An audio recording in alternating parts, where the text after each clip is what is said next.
Hi everybody, welcome back to Floss Media. This channel is all about the floss. In this video, we'll be creating a full-feature cryptocurrency portfolio tracker. I've been hearing a lot of demand these days for something like this, so I thought I'd make a video on how we could go about making our own. And keep in mind that these steps can also be used for stocks. You'll just be parsing your information from a different website. Now maybe I'll just open up a terminal now and show you what we'll be building.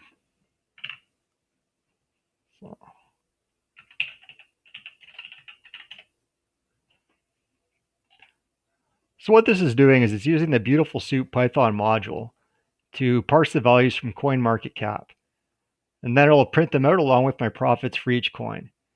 And then it'll display the current amount that I have invested in each wallet. I'm going to just let it finish up here. So you can see on the far left, I have all my coins, the current market price, the amount that I've invested in each coin, the quantity that I own, the profits in US dollars, then converted over to a percentage, and then how much I would have in those dollars if I want to cash out of that coin today. So below that, we have the wallets.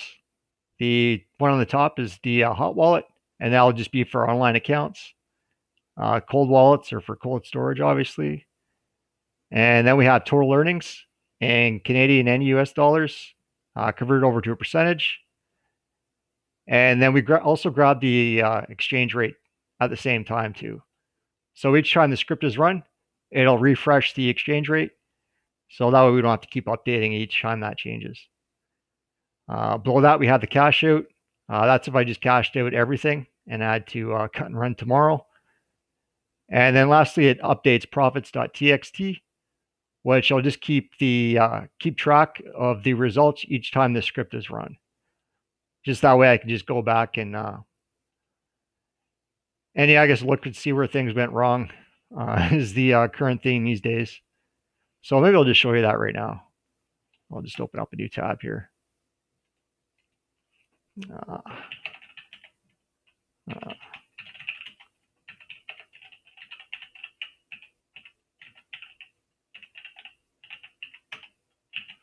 And there it is right there.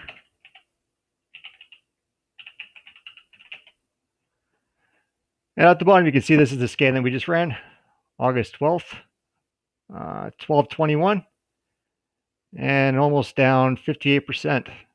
Great. You can see up at the top here, August 12th, 12/23. So yeah, that's the scan we just ran. And if I scroll up top here, you can see things look a lot better. And just exactly where things would start to go wrong.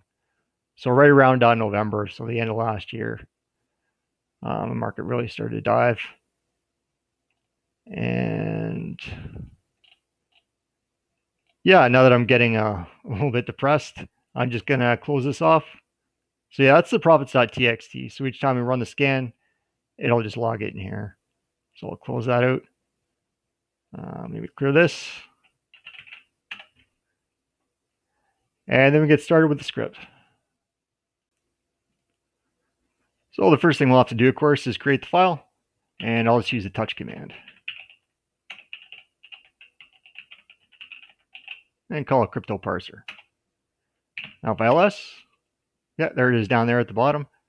But now we just have to make it executable. And I'll use the change mod command.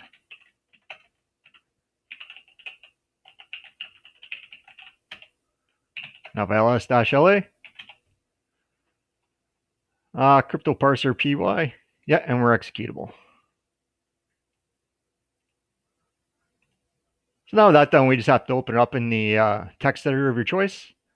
For me today, I'll be using Sublime, just because the syntax highlighting is much easier to see. And yeah, I think that'll just be a little bit easier. Normally I'd use something like Atom, but unfortunately, if you don't know, that's on its way out. And the other options that I have just aren't as user-friendly for you guys to see it. So yeah, I'll just be using Sublime. So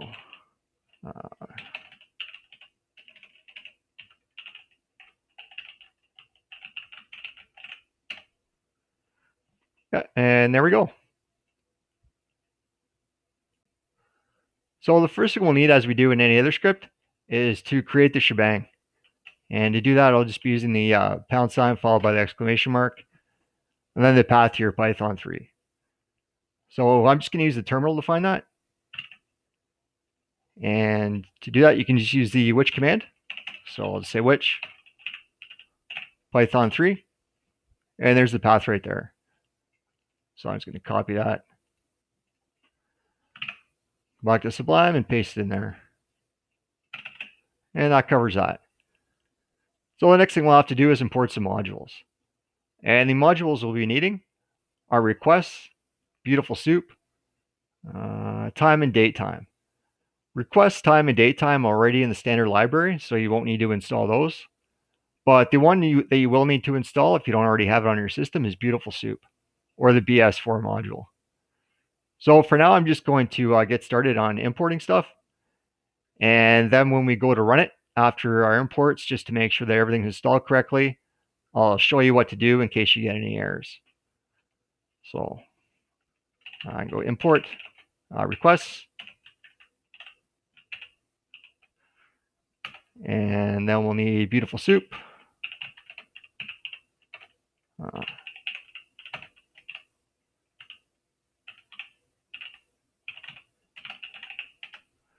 And then we'll need time and date time. Yeah, and that takes care of our imports. So like I said, I'm just going to save this and try to run it. And just make sure that everything's installed correctly. So I'll clear this out. And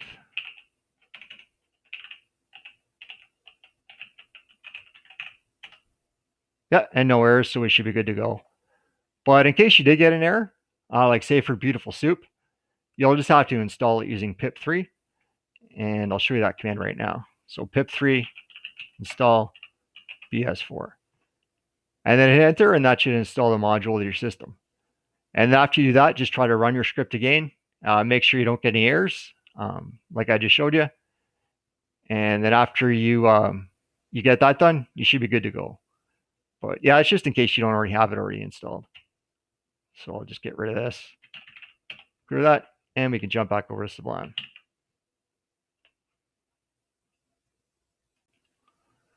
So the next thing we'll have to do is create a variable to hold the current date and time. And this will just be for when we go to update the profits.txt later on, just so we can know when all these scans are each time the script was run. Then we can just go back in time and see kind of what happened. So to do that, I'm just going to create a variable called date equals date time dot date time now, like so. And I almost forgot to leave a comment.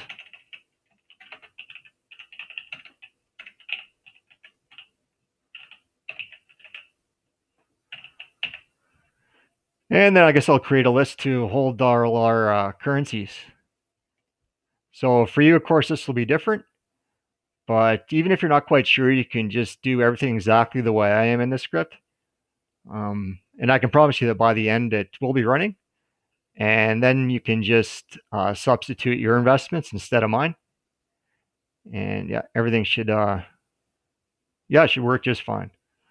So I'm going to leave a comment here. Say, all currencies equal Bitcoin.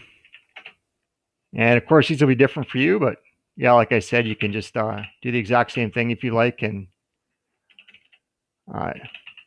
just put in your investments later on. So Cirrus, Ethereum.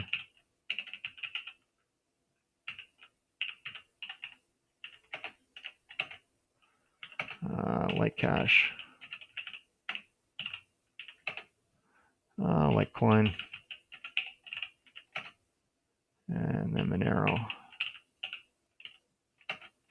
And then XRP. Yeah, so that takes care of our list of currencies. And then next we'll have to just create a variable to hold the exchange rate. So I'm in Canada, so I'll be converting it over, obviously, to Canadian dollars. But if you're in the US, you can just completely skip this step because all the information we'll be parsing will already be in US dollars. So this is just for if you're in any other countries in the US. And even if you're not in Canada, where I am, you can just do everything exactly the same, except the only thing that will change is just the very end of the URL. But the name of the tag and everything else will be the same. So that should be all that you'll have to change. And I'll show you that right now. So I'm just going to call mine rate info equals requests.get and then the URL. So I think it was currencycalc.com.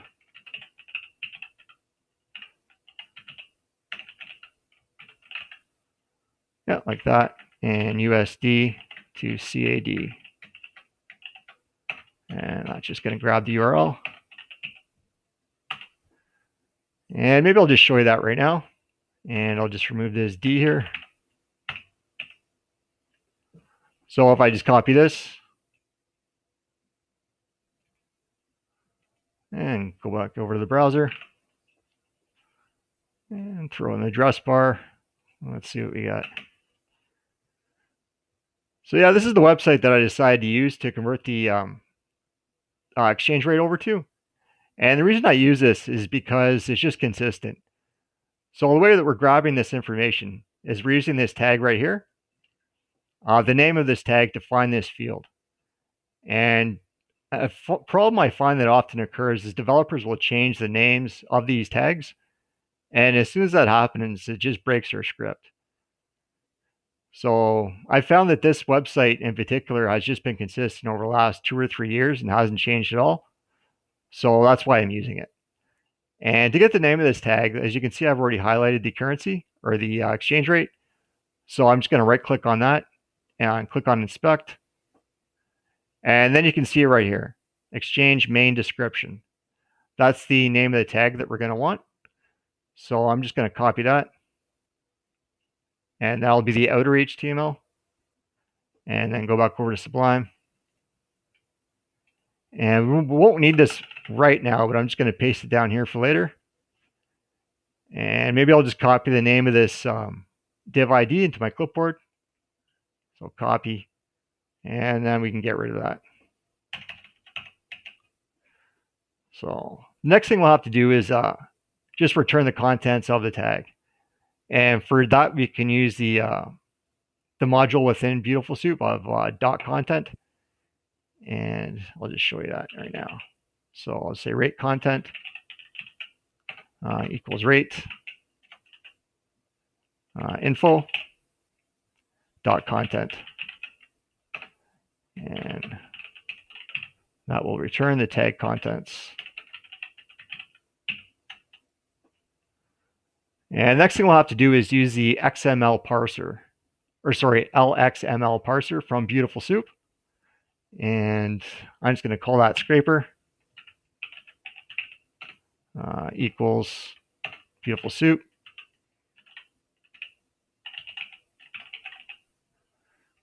And we'll have to pass in rate content here. And then LXML. I'm having trouble saying that.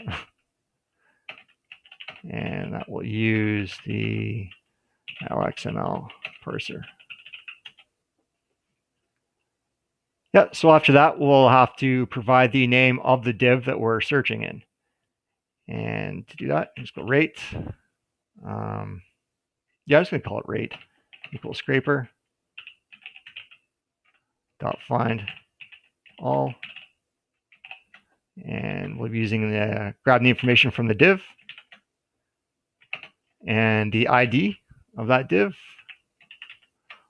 will equal the information that we just copied from that tag. So I'm just going to paste that in here. Yep, and there we go. And that will search and return the div info. So fat fingers today. Search and return div info. Yeah, like so.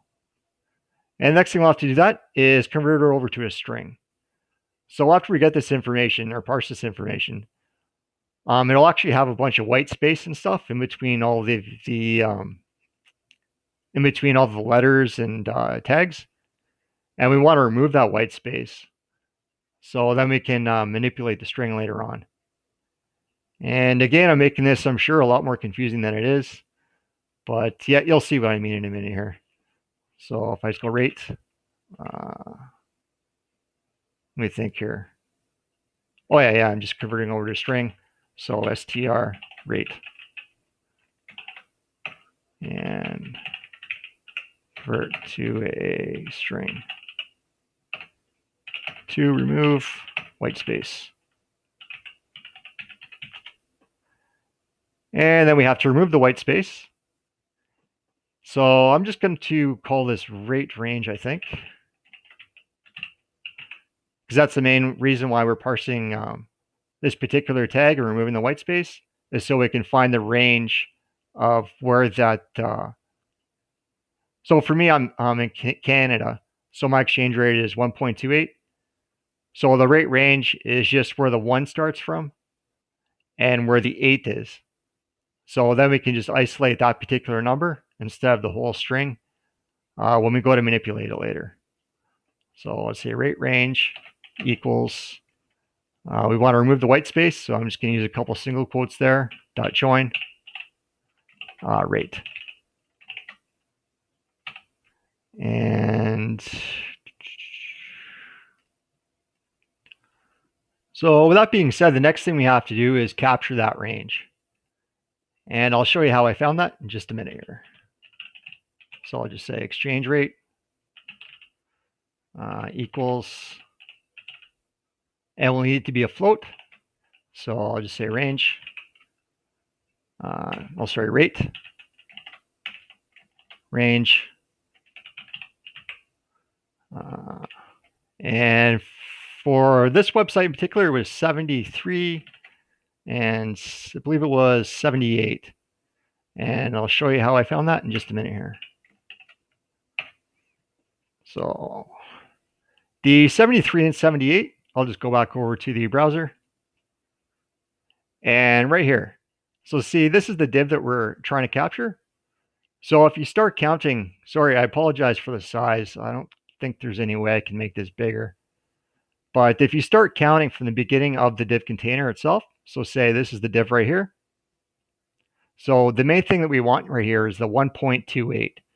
So we have to count all the characters from the start of this div to the 1. So when I do that, it will be 73. So if I go 1, 2, 3, 4, 5, including white space, 6, 7, 8, 9, 10, and so on. When I get to the number 1, that'll be 73, and 74, 75, 76, 78. So I'm going to also include the 1 white space after the 1.28. And the only reason for this is just because if the exchange rate changes a decimal point, the script won't break. So it's a little over cautionary, but yeah, what the heck, I'm just going to do it anyways. But that's how you'd find the range, is you just find the div that the information is in that you want, and then you just start counting from the beginning of the div. And that even includes the greater and less than, or the open and close tags. So, yep, that's how I found that. And now we'll go back over Sublime. And I can say isolate desired div contents and hold in exchange rate. Yep, just like so. And that should take care of the exchange rate. So just to check that everything's running smoothly and we did that correctly, I'm just going to print out the exchange rate here, and then we can run the script.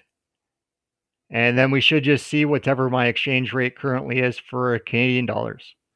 So let's go print exchange rate.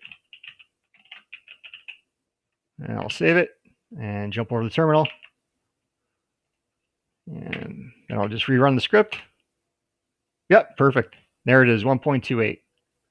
So notice we don't have any trailing or white space in there or anything before or after it, like symbols or closing tags, open tags. That way when we go to manipulate this later and just multiply it with the with our total amount at the end, it should accurately calculate what our totals will be with the current exchange rate. And this way too, we won't have to update the exchange rate each time it changes to run our script. It'll just do it automatically, and we won't even have to think about it. So, yep, all that looks good. So I'll clear this out, and let's continue. So the next thing we're going to need is just a group of empty lists.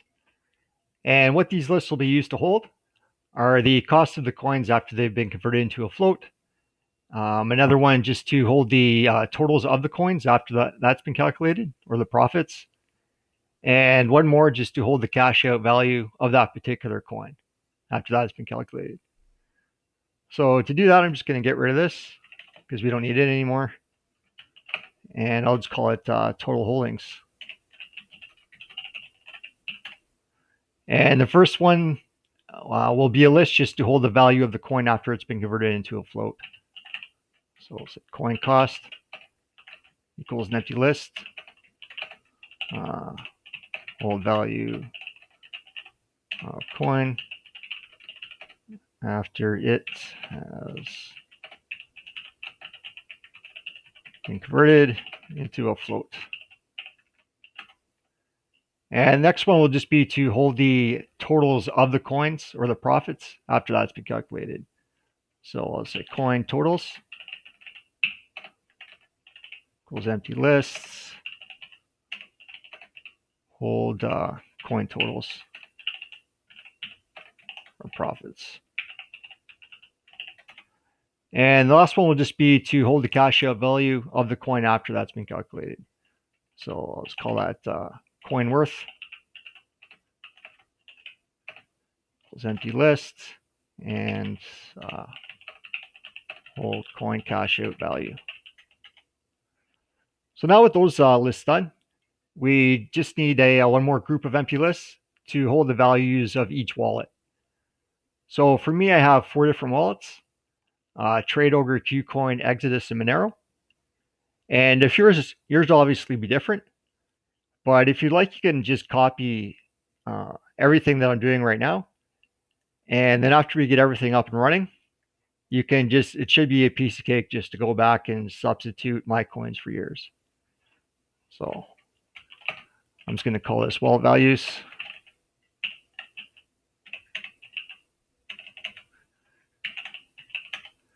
And for me, my first wallet is Trade Ogre. And then Qcoin. Exodus. And Monero. And I was going to call mine Monero X because after this, we'll be creating a class for all our coins. And my one coin that I'm holding obviously is Monero. And I just want to make sure this doesn't conflict later on when we go to do our calculations. So just in case why you're wondering why I have that X on there. So, and that does it for empty lists. So now when we do all our calculations, we can just store them in these lists, and then we can just pull them out and use them whenever we want. So next up, I guess we can go ahead and create our main class. And we can also use the init method within this class. And the main purpose of that will just be to hold the properties of the coins that we're holding, such as the coin's name, its quantity, cost, URL, the field name, which will just be the name that the developer has decided to assign that container, the field start, which will be the, say if the value that you're parsing is $125. The field start would be the 1, and then we'll also need the field end, which would be the 5. This way we can provide a range to Beautiful Soup to parse the information from, instead of just having to grab the whole page. And while I'm thinking of it, actually, yeah, I'll just show you that right now.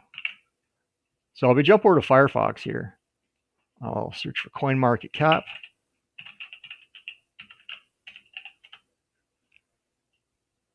Click on the first link.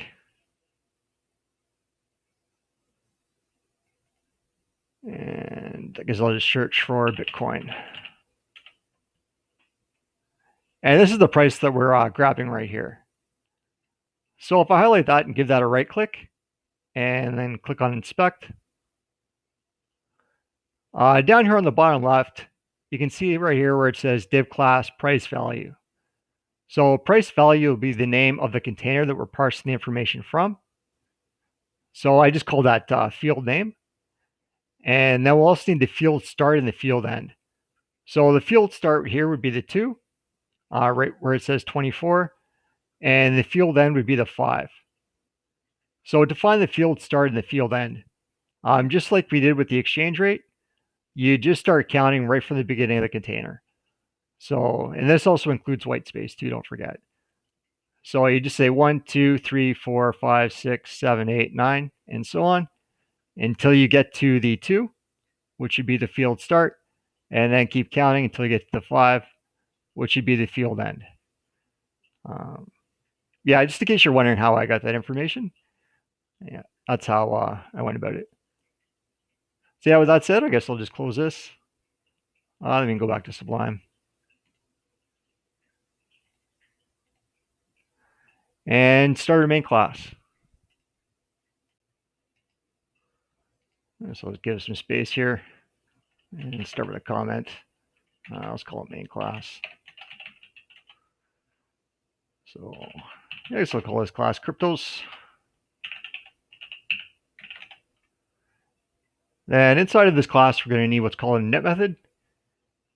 So this will just be a Python method that just holds all the properties of our class, or sorry, of our coin, such as their name, their quantity, cost, URL, the field name, which would just be the div container, the name of the div container that we just looked at in the browser, the field start and the field end.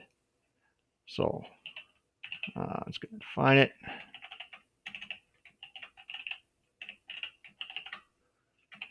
And first argument is self. So if you're not sure how an init method works, there's tons of information already online and lots of tutorials, even on just YouTube, to figure out how all this works. But I think it's fairly self-explanatory. So I think as we move along here, you'll be able to clearly understand what we're doing. And I'll try to explain it as best I can too. But just in case you are having any problems and I forget to cover anything, like I said, yeah, there's lots of information already on YouTube and on the internet about how to make these. So with that said, yeah, I guess I'll just continue here.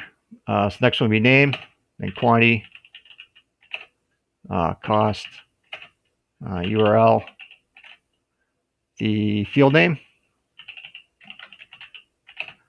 field start, and the field end. So self.name equals name, self.quantity equals quantity, self.cost equals cost, self.url equals URL, self.field name equals field name, and self.field start equals field start, and then self.field end.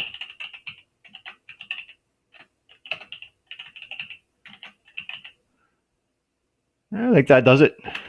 Does it for our init method anyways. So the next thing we need are the instances for the init method that we just created. So these will be the individual coins that you're holding, and we'll have to list out all the properties of that coin, such as right here, the name, quantity, cost, the URL that we'll be parsing the information from, field name, field start, and field end. So I'm just going to do that right here. And I guess I'll start with a comment. So I'll say instances. The first one will be the first property will be coin name. Then the quantity owned. And then the total amount invested.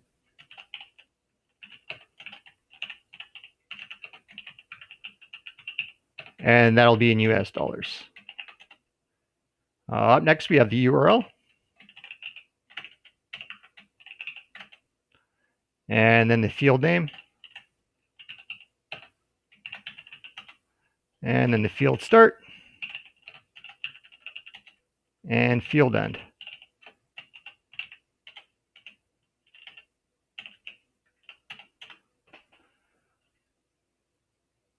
And yep, so for the first coin for me would be Bitcoin. So sorry, Bitcoin equals cryptos. And then we have to list out all the properties right here. So sorry, the value for those properties. And we also have to follow this exact same order too. So we're going to start with the name as the first property, and then the last one will be field end. So let's give us a bit of room here. So the name of this coin would be Bitcoin. And then the quantity owned. So for me, that would be 0.002 36819. And then after that, we'll need the total amount that was invested. So that'd be 300 for me. And then the URL of the website that we'll be parsing this information from for this particular coin. So, and for that, I'm going to jump over the browser just to make sure I don't mix anything up here. So I'll do that. And then I'll just search for maybe a coin market cap.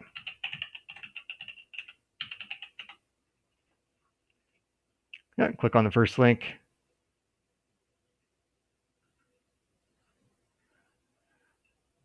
And get rid of that. And then I'm just going to search for Bitcoin or whichever coin that you want to, that you're using. And I'm just going to copy this URL right here.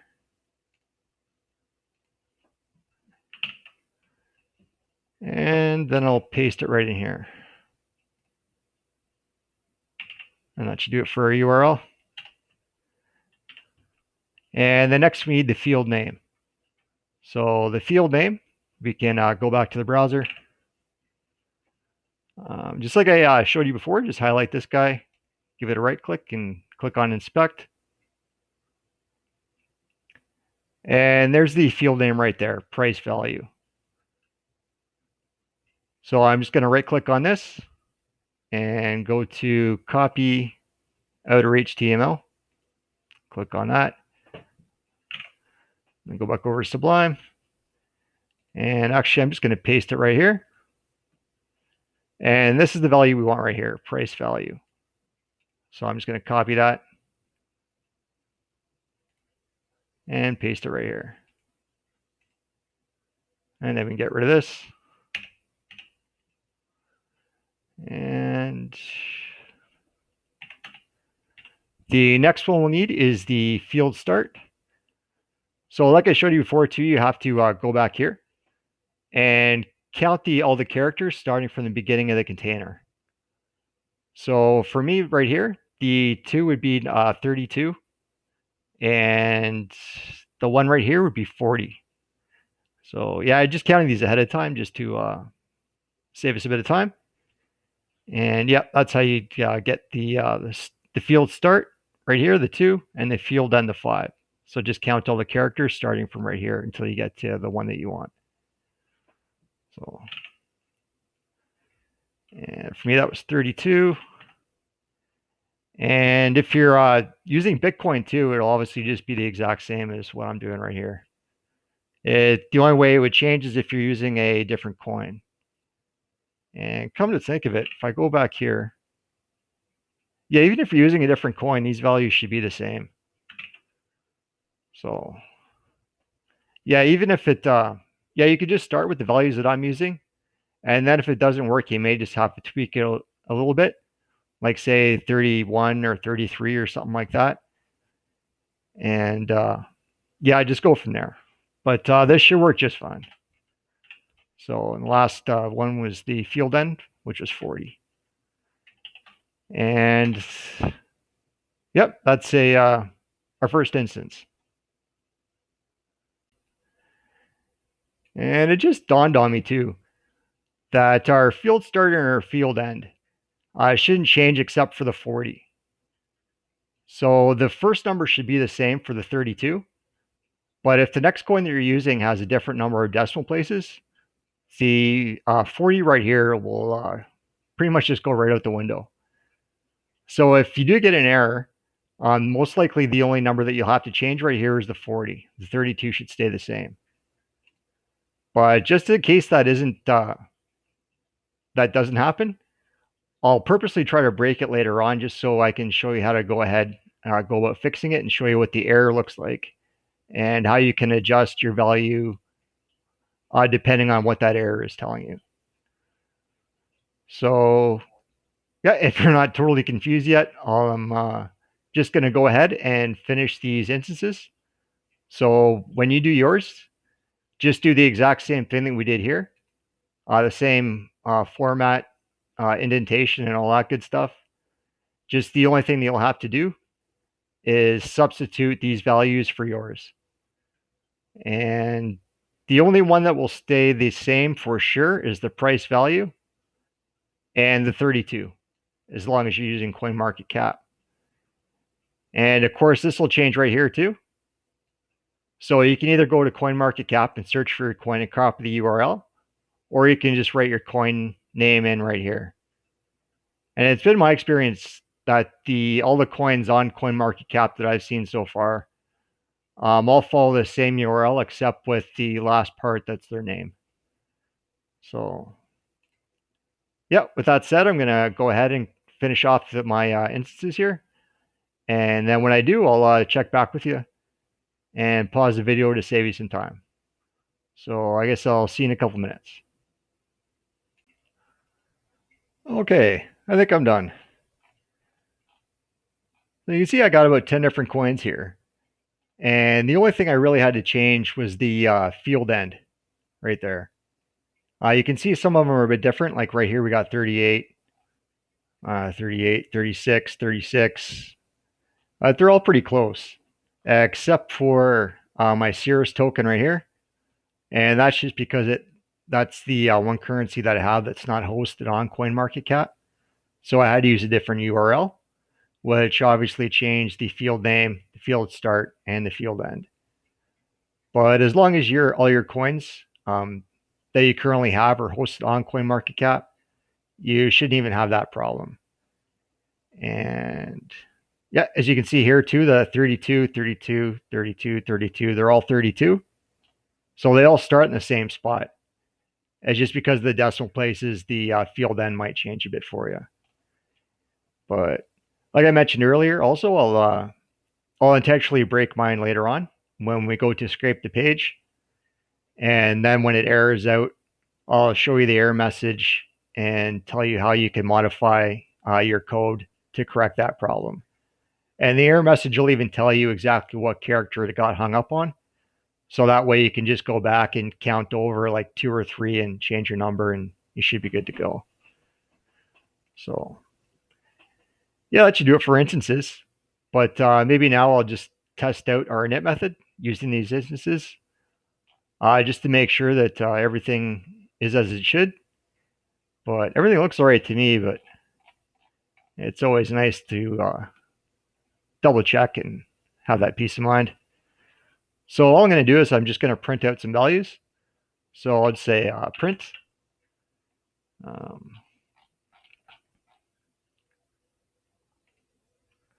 And maybe I'll just use Bitcoin. Or maybe, let me see, which one do I want to print out here? Maybe Monero. So let's say print Monero dot name,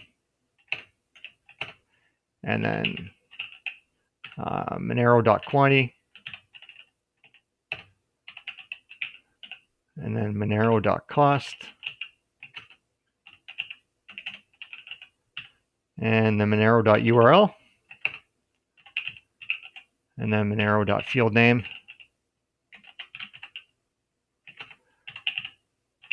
Monero dot field end or field start, sorry, and then Monero dot field end. Yeah, just like so long. So I'm going to save that, and I'm just going to jump over the terminal quick and run it and see what we get. Yep, perfect. So there's our coin name right there, Monero. And then we got the quantity owned, amount invested, the URL right here, and then the field name, field start, field end. So yeah, now that we have everything we need, and clear that, go back to Sublime, and I'm just going to get rid of this because we don't need that anymore. Yeah, so now we know everything's structured properly anyways as far as our init method goes. And we should be able to move on to our function that actually scrapes the page. And I think I'm going to put that right here, right under our init method within our class. So, yep.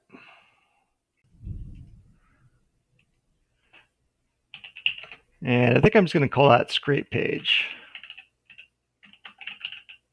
And pass in self.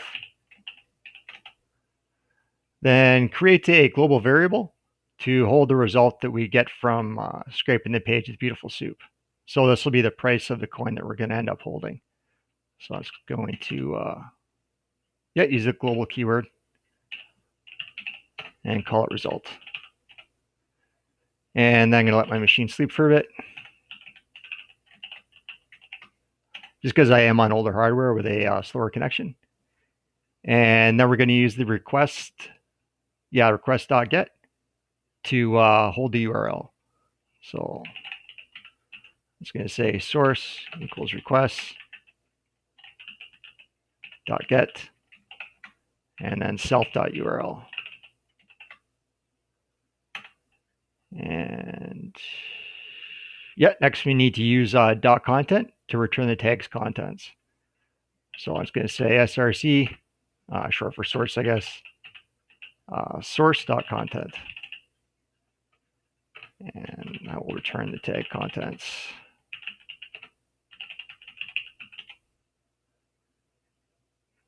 Next up, we need to use Beautiful Soup and the LXML parser from Beautiful Soup. And I'm just going to hold this in a variable called soup equals Beautiful Soup. And pass in the src variable that we just created. And we're going to use the LXML parser.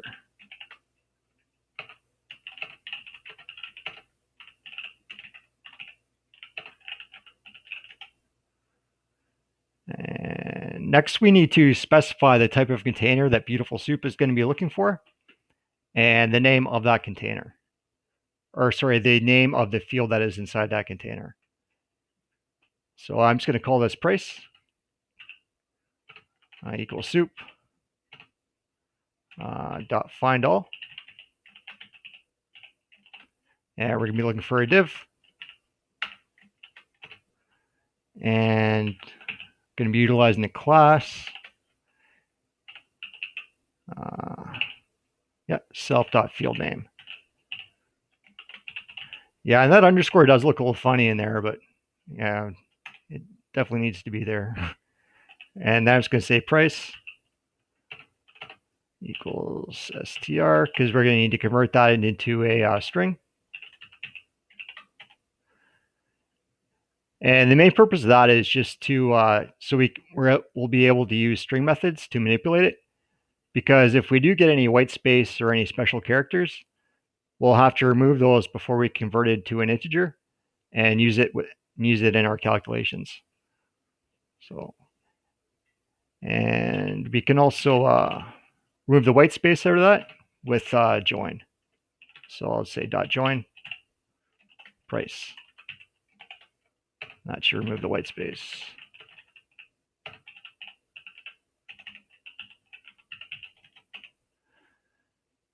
And I think that does it for our function that's going to actually scrape the page here. So just having a quick look, make sure everything looks all right. And I don't see any errors. So I think we're good to go. So with that there, I'm just going to scroll down here. Let me scroll back up, and we can continue by maybe just printing a message out for the user. And then after we do that, we can utilize the scrape function that we just created and get the information that we're looking for from our currencies.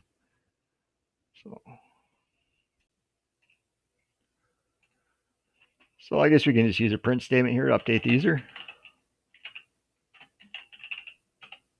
And I'll say print, parsing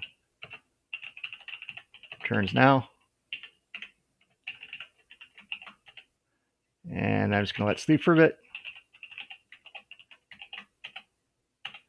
And then next, I'm just going to print out some titles. So this will just be the name of the coin that we're looking for, the market price, amount invested, the quantity of coins owned, the overall profits, the percentage, the profits converted into a percentage, and then how much we have if we want to cash out of that particular currency right now. So I'm just going to say print, or maybe I'll start a comment here first, and just say result titles, and then go print. It's a blank line there, just to bump it down a bit, and then I'll say titles equals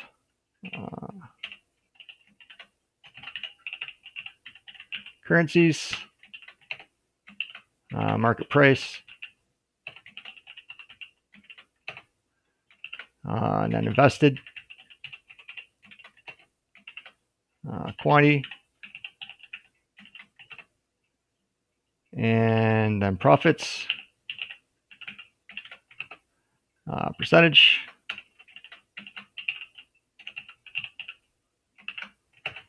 and pocket.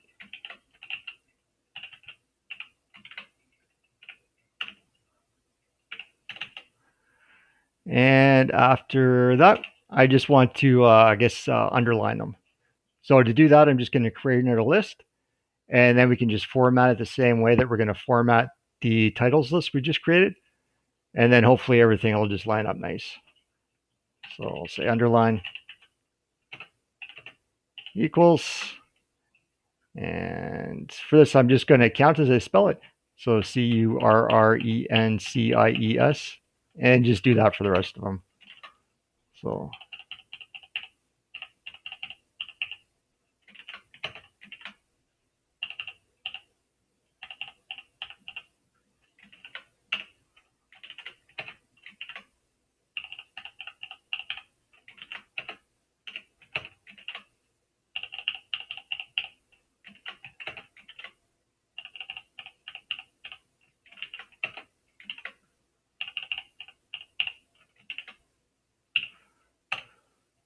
yeah, just like that.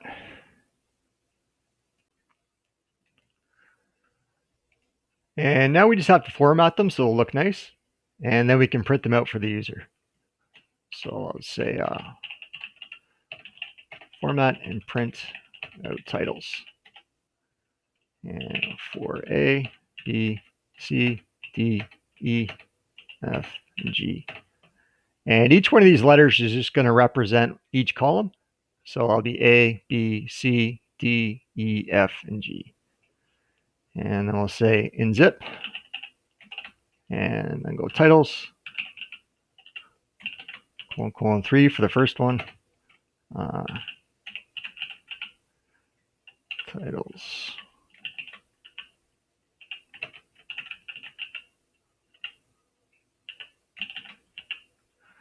And you can probably see a pattern starting to develop here. Whereas we have titles 1::2, and then titles 2::3. And this will carry on until we get all the way up to 7. And as far as the ::3 is concerned at the beginning, to be honest with you, I'm not even sure how I got that. I just had to play around with this value until I got everything to line up nice. And I'm sorry I can't give you a better explanation than that, but yeah, that's just how I got everything to work. I just had to play around with that first value. But the rest of these should make sense. So let's say titles 3::4, and titles 4::5,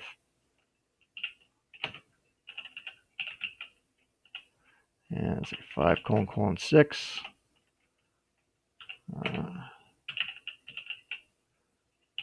and then 6::7. And then we just need to print them out.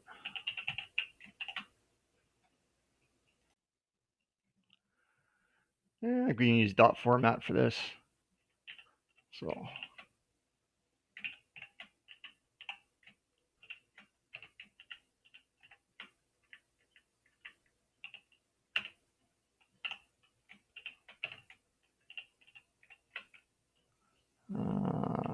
maybe 15.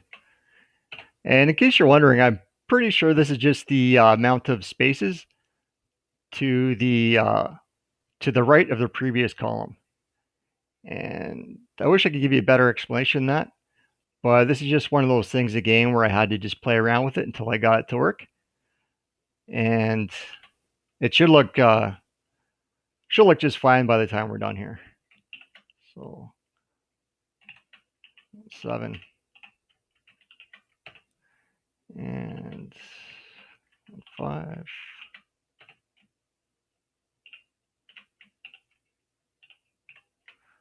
And 2, 5. Yeah, 1, 5. Sorry, I'm just trying to remember how I did this. And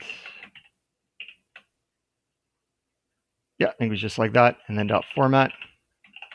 And then I'll go A, B, C, D, E, F, and G.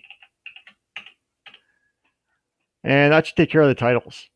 So the next thing we'll have to do is the exact same thing, except for underline. So right here, we were formatting the titles list right here. And so next we need to format the underline list. And to do that, I'm just going to copy this for loop right here.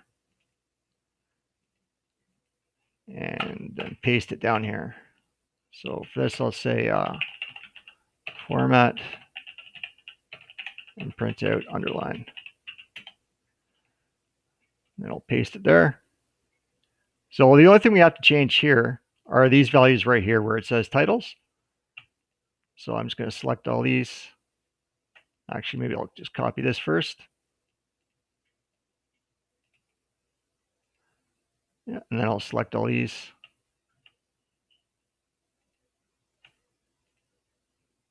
One nice thing about Sublime 2 is you can select multiple areas with your cursor at one time. Just super, super cool feature. And then I'll get rid of those. Paste in the underlines. And save it. And then I'll jump over the terminal and give it a run. And hopefully all our titles and underlines will line up just the way we want. So I'll do that. And then we'll give it a run. Keep the fingers crossed. Yep, perfect. See, everything lines up just the way I'd hoped it would. So yeah, I think we're ready to move on and make our main function and start scraping CoinMarketCap with Beautiful Soup.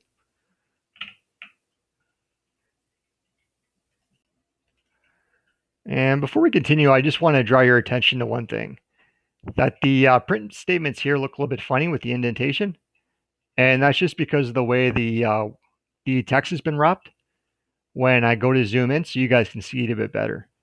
So, but if I zoom back out, Yeah, I can see it looks normal now with the print statements properly indented. But if I zoom back in, it just looks a little funny. Just in case you were wondering why that looks a little bit strange. That kind of caught me off guard when I went to run it. I looked at that and I thought, no, something's not right here. And then when I zoomed back out, it looked fine again.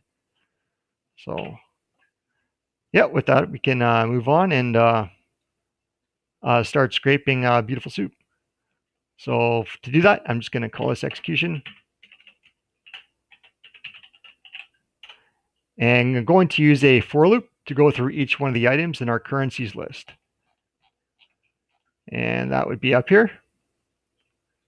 So when I run the for loop, it's going to, each time it runs, it's going to pick one of the items in this list.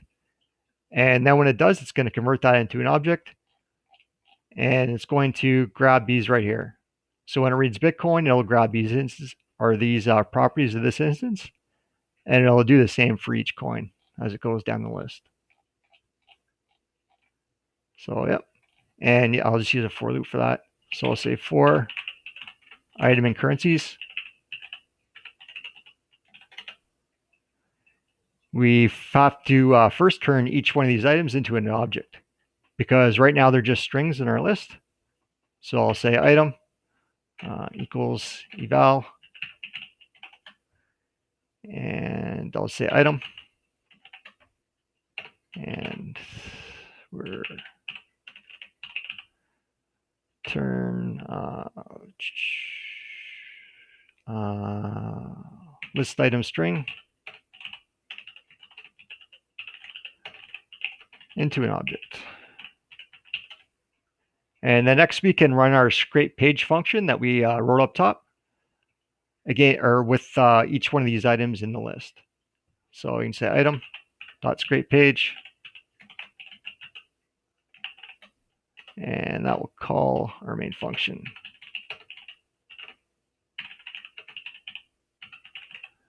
Which I probably should have called main, but didn't. But yeah, it should work just fine anyways. And then next we have to convert the field start into an integer and the field end as well. So that way when it grabs it out of our instances that are now strings, we need to first convert those into integers before we can actually use them. So I'm just going to say item dot field start equals int item dot field start, like that. And we have to do the same thing with the field end. So I'm going to say item dot field end equals int item dot field end. Yeah, just like that. And we'll leave a comment here. Convert field start into an integer.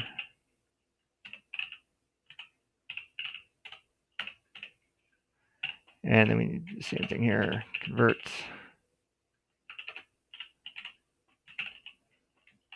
field end into an integer. And now with that, we just have to define the field range. So this is where our beautiful soup is going to parse the values from, is within this range. So to do this, I'm just going to use a variable, I guess, and call it coin value, because it'll be the value of that coin. So I'll say coin value equals result, which is the global variable that we signed up top. And yeah, I'll say item dot field start and item dot field end.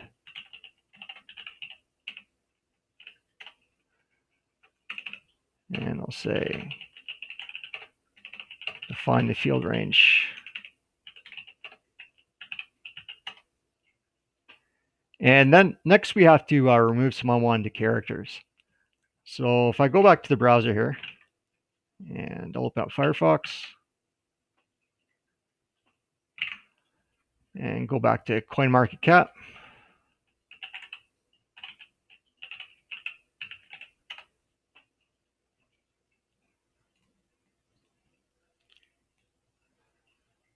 And I'll search for Bitcoin.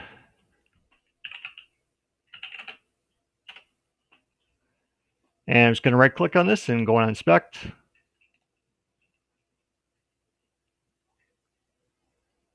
Yeah, you can see right here is where our field is. So say if we our field start and our field end is off a little bit, it will actually grab one of these characters right here, like the greater than or less than sign. And we're going to want to remove those before we can perform any calculations on it. So same thing with the comma here too. We're going to want to remove that so it's just all one big number. And yeah, that's the idea anyways. So I can just go back to Sublime. And I was going to say coin value equals coin value dot replace. And we want to get rid of the commas and replace them with nothing. And just like that. Remove commas. And then next we want to do the same thing with the less than sign. And we're going to want to replace that with a 0. So if we go back here, inspect. Yep, so say if our field start is off a little bit, or sorry, if we go a little bit too far and it reads this less than sign, we're going to want to replace that with a 0. So, and so we're going to do pretty much the same thing. Coin value equals coin value dot replace. And we want to replace the less than sign with a 0.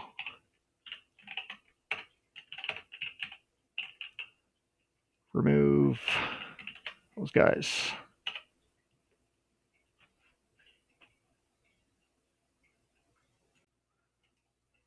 And I'm thinking now would probably be a good time to give this a run and see what we got so far. So to do that, I'm just going to print out our the name of the coin. So I'll say item.name plus, and I'll just separate it by a space, and then our coin value. And I'll save that. Go back over to terminal and give it a run and see what we got.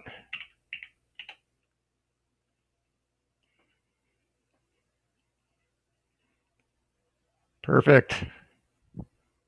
Yeah, so there's our coin name and the value that it just parses from Beautiful Soup. Or with Beautiful Soup, sorry. Yeah, looks good. And don't worry about this formatting for now. We'll do that later. So then when we go to run it later, each one of these values will go into their respective column. So it looks funny now, but it'll look good here in a couple minutes. So clear that. And we can get rid of this.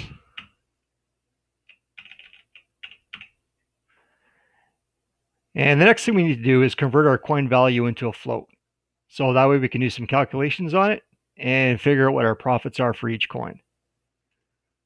So I'll just say coin value equals float and then coin value. And I forgot my comment again. Convert coin value into a float. Then next we need to calculate our coin profits. And to do that, I'm just going to say call this coin holdings.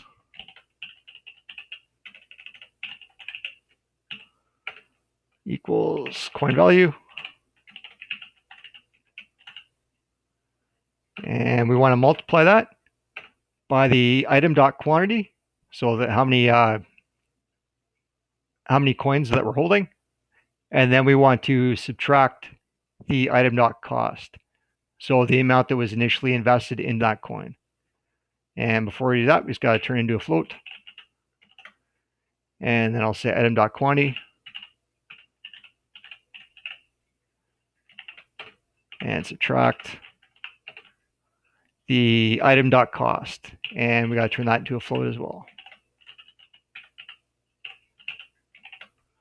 Yep, just like that.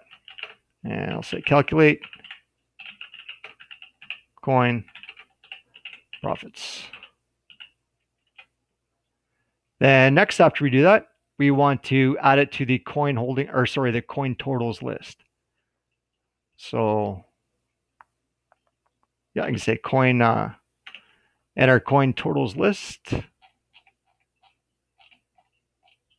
is the empty list that we created up here.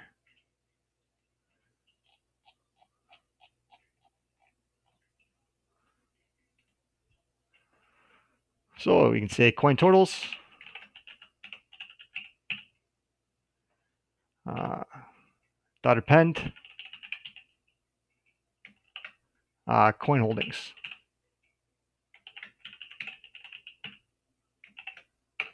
And that will add the item to the coin totals list.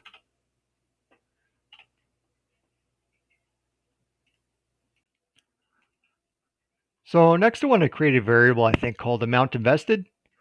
And I want to use that to hold the float value of item.cost. So that way we can add that value to the coin cost list and add them all up at the end to get our overall investment. So I'm just going to say amount invested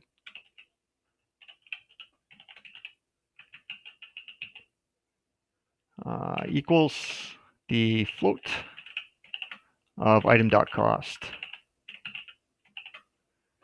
And then we want to add that to the coin cost list. So I'll say coin cost dot append amount invested.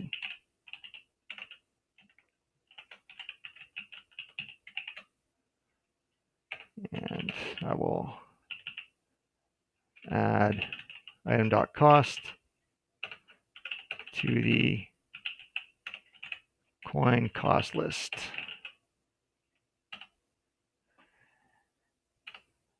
And then we want to calculate the value of that particular coin in holding.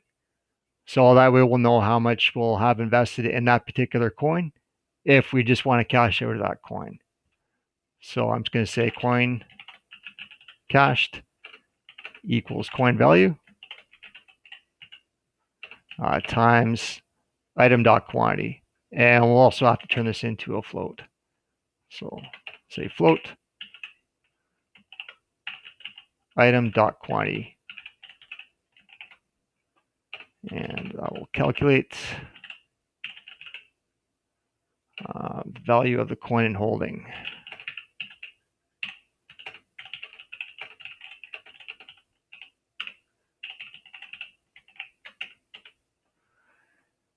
And then I'm going to want to add the value of add that value to the coin worth list. So that way we can add them all up to get our total investment. So I'm just going to say coin worth dot append coin cashed. And that will add the value to the coin worth list.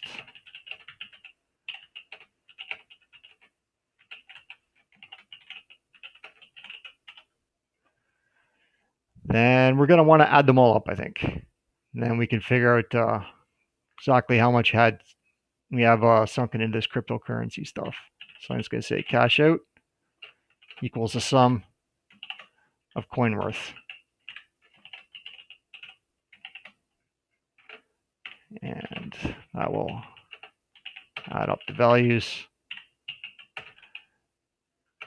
in coin worth to get the overall invested amount. And after that, we can maybe convert this into a percentage. So that way we'll know how much we're up or down by a percent. So I'm just going to say profits percent equals We're going to want to take coin cached and divide that by the item.cost, then multiply that by 100, and then subtract 100. And that should give us the percentage for that coin.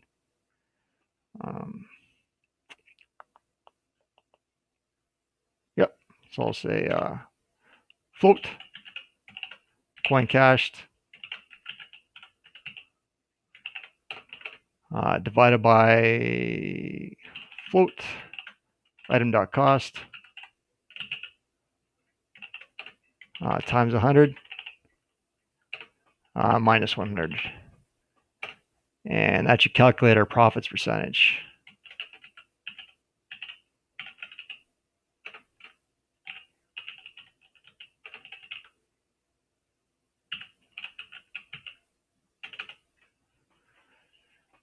And the next thing I'm going to want to do is print out some values. And these will mostly just be the lists that we've been pending to, as well as our cash out value and the profits percent. So the profits percent, I think I'm going to leave within the for loop because it's just for each individual coin and it'll run each time the for loop runs. But as for all our lists, those ones I'm just going to run on their own after this is run. So that way we can, we should be able to separate the two fairly easily. So yeah, with that in there, I can just give us maybe a bit of room. And I'll say, yeah, sorry, like I said, like the first one will be within the for loop. So I'm just going to say print profits percent. And this will just be the percentage of profits for the individual coin. And then I'm going to want to print out the list for everything. And that's print. And we're going to have to convert these into strings also. So str coin totals plus a new line. And then after that, we want the string value of coin cost. And plus new line. And then plus the string value of coin worth.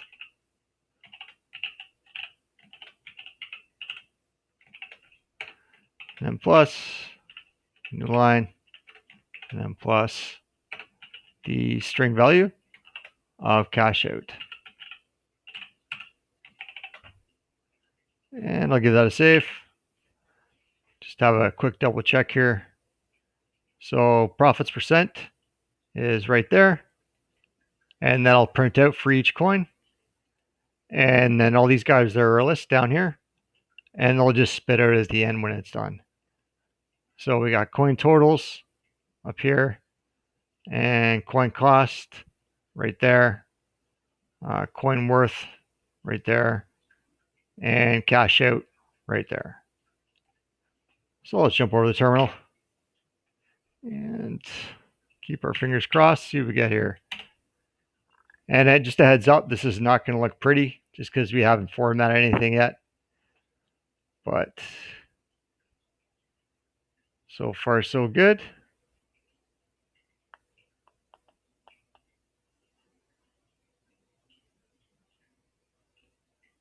Yep, and those are just the percentages for each coin right there on our first row. And then below that are all the lists that we've appended into. So yeah, it doesn't look too user friendly, but it definitely will when by the time we're done. I'm just glad there's no errors or anything weird going on. So I think we're definitely in good shape. So I'm just going to clear this. Head back over to Sublime.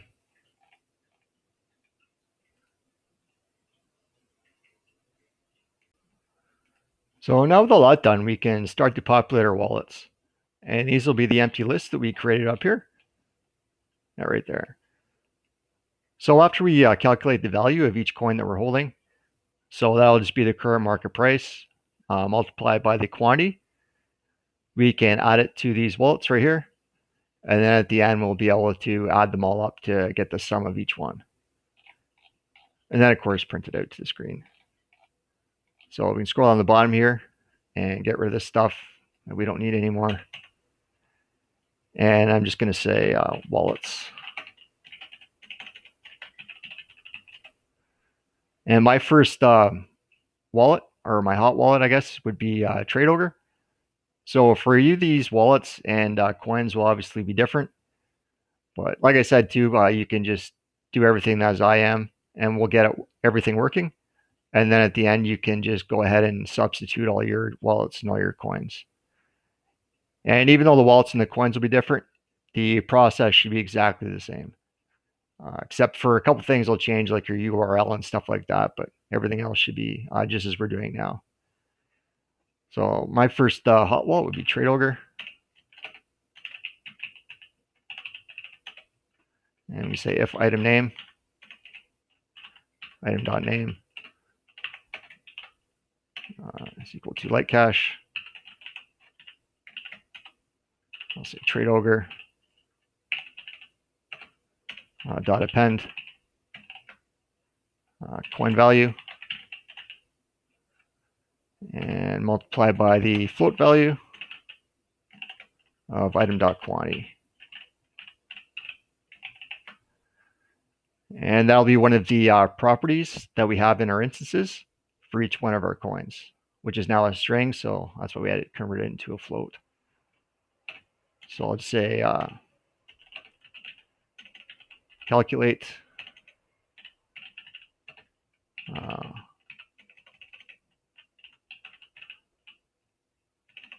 I'll say calculate value and add to wallet. And after that, we can add up all of the values inside of that wallet to get the total sum of how much we're invested in each one of those wallets. So we can say TradeOgre total equals the sum of TradeOgre. And I'll say add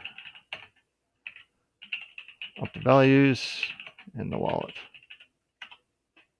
And then after that, we need to just format it into 2 decimal places. Just so that way it'll look nice after when it prints it out to the screen. So let's say TradeOgre rounded equals, and then we want 2 decimal places. And I'll say TradeOgre total.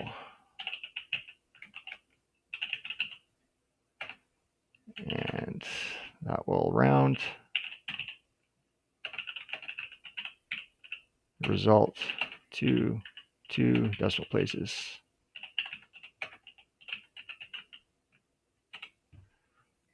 And then my next wallet is KuCoin.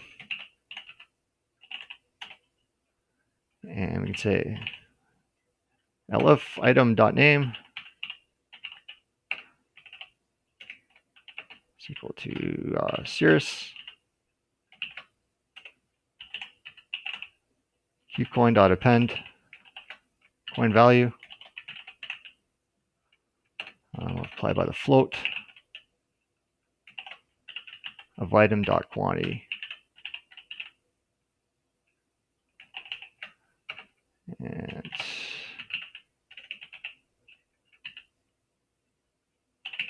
yeah, I'll say calculate value and add to wallet.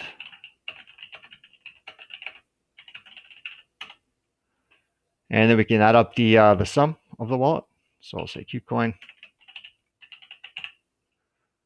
total equals the sum of KuCoin.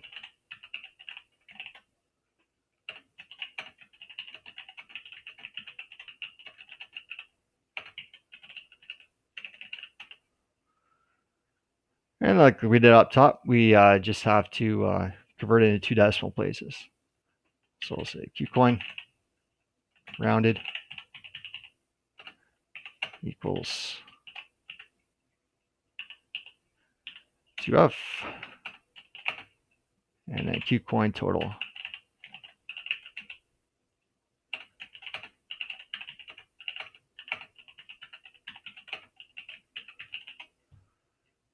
And then my next wallet is Exodus. And we'll say if item.name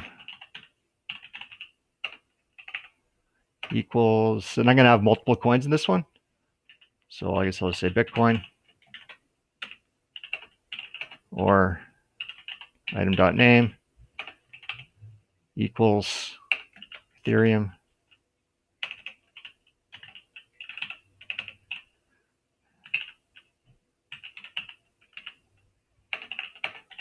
or item.name equals Litecoin or item.name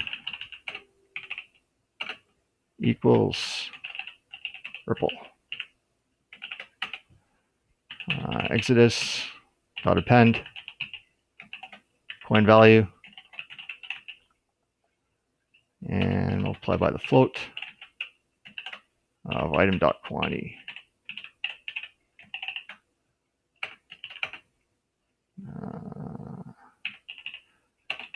Add up value.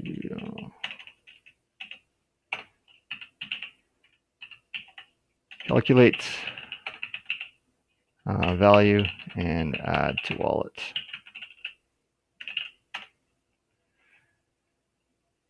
And then next we can add up all the values in the wallet. So, sorry, I'm just double checking to make sure everything looks okay here. And then, yep. So Exodus total equals the sum of Exodus.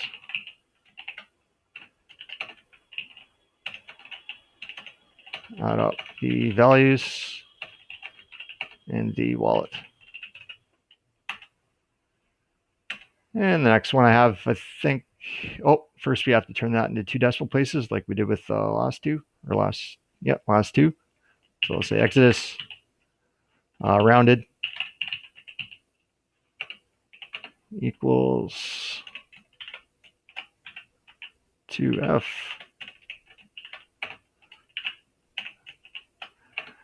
and Exodus total.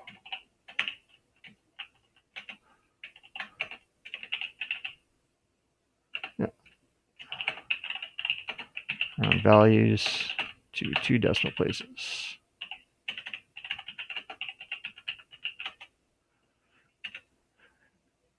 Then my next wallet would be Monero.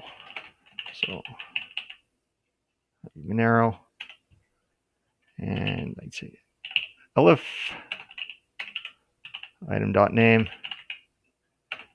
And in case you're wondering, we are repeating a lot of code here, and I guess that would be referred to as wet code. But yeah, maybe at the end we can just go ahead and clean these up. I just want to get everything up and running and working fine first, and then we can worry about those finer details later on. But yep, for now I think I'm just going to carry on as is, and maybe we can just pretty it up later on. So we'll say Monero. Let me give us some room here. And I'll say Monero. Yeah, we call this Monero X. Yeah, because I just didn't want to get it confused with our one of the properties of the Monero wallet instance. So that's why I just add the X in there. I'll say append coin value. And multiply by the float of item.quantity. And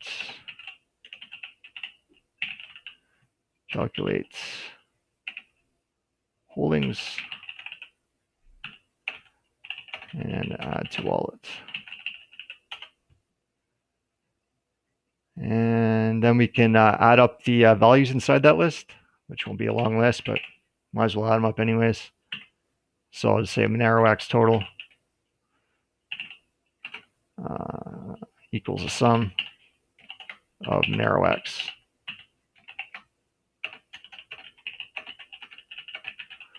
Values in the wallet. And then we need to bring them down to a couple decimal places. So I'll say Monero X rounded equals 0.2F. Say Monero X total.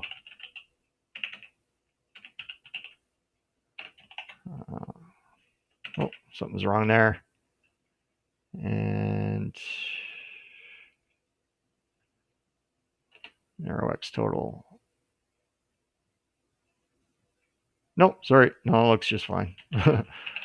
Round values to 2 decimals.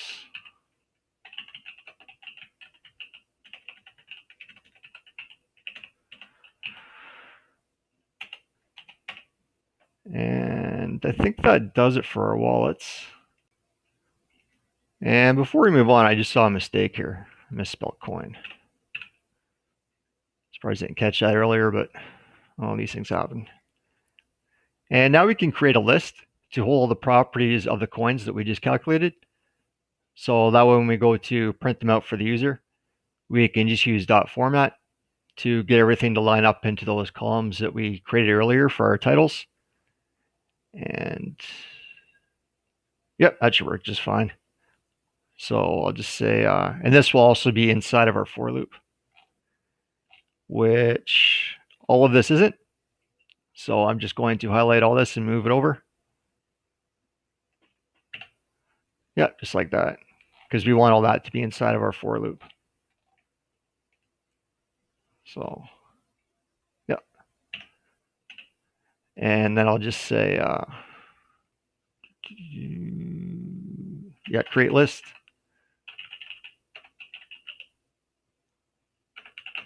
To hold the coins properties.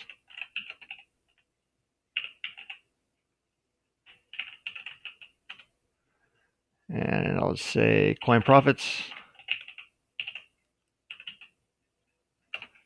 equals item.name.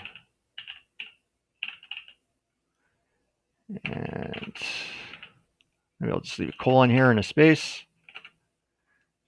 And then a $sign plus the string value of coin value. And then we want to format that to 2 decimal places.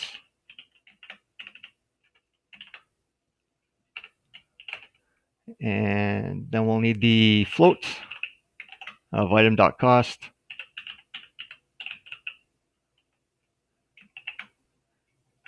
And then item.quantity.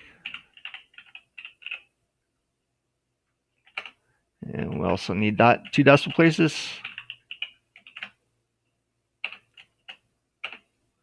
And then coin holdings.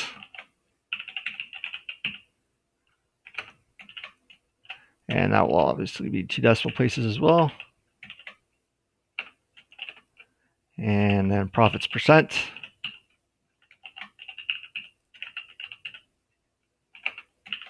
And 2 decimal places. And that'll be coin cached.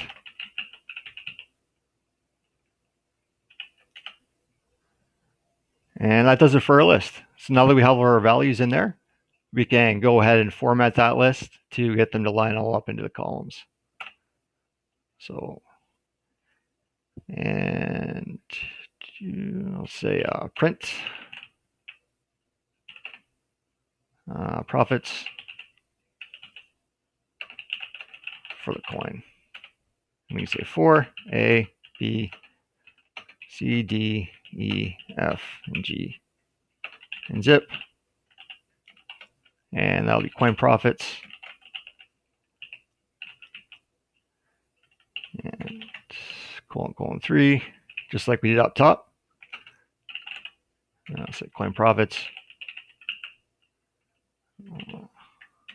1 colon 2.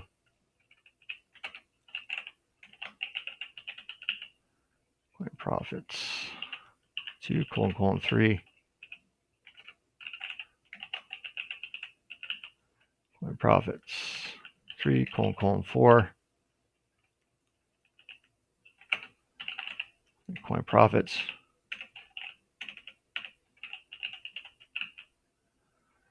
And yep, 4, colon, colon, 5. And coin profits. 5, colon, colon, 6.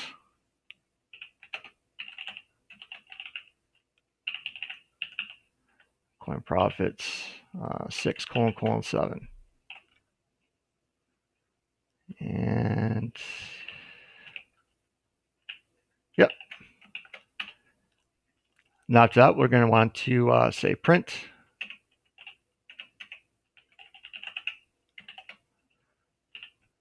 And then format just like we did up top here. So maybe I'll just copy and paste that actually. Make life a little bit easier for us. So that'll be just all this stuff right here. So I'm going to copy that.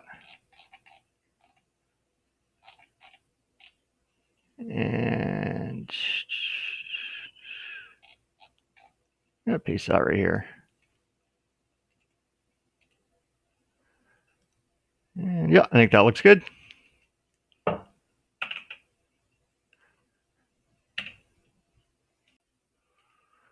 So now that we have our coin profits list formatted, when we go to print it on the screen, everything should line up nicely into those columns that we created for our titles. And just to make sure, I'm just going to save this, jump over the terminal, run it, and see what we get.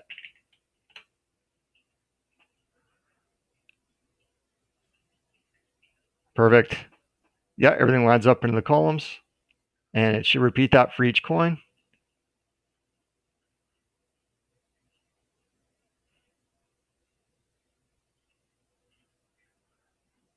Ouch. Our script is definitely doing better in my portfolio. But yeah, everything now looks like it's working okay. So I'm just going to clear this. And next we can go ahead and just convert all our totals. Or sorry, calculate our totals. So this will just be the amount that we have in each wallet. Our overall cash out value. And then for me, I'm just going to have to convert those into Canadian dollars. So again, if you're in the United States, there's a few of these steps that you won't need to do, which will just be obviously to convert it into your current exchange rate, because everything we'll be parsing will already be in US dollars. But for me, because I'm in Canada, yeah, I'll have to definitely convert them. So yeah, we can go ahead and do that right now.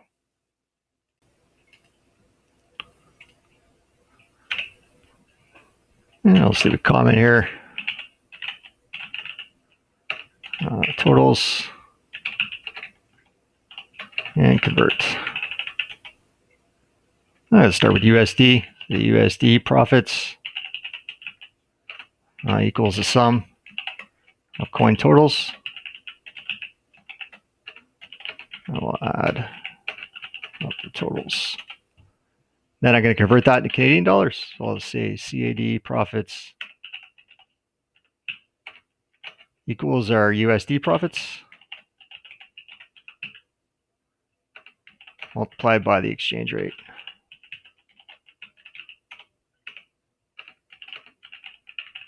Convert to CAD. Then we're going to want to add up the cost of all the coins.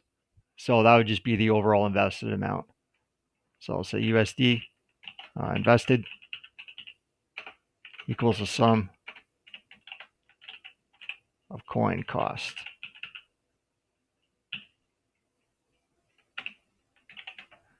And that will add up the total invested amount.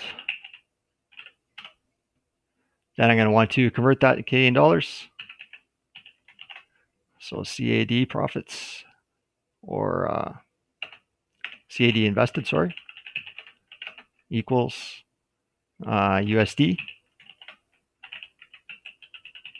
invested multiplied by the exchange rate.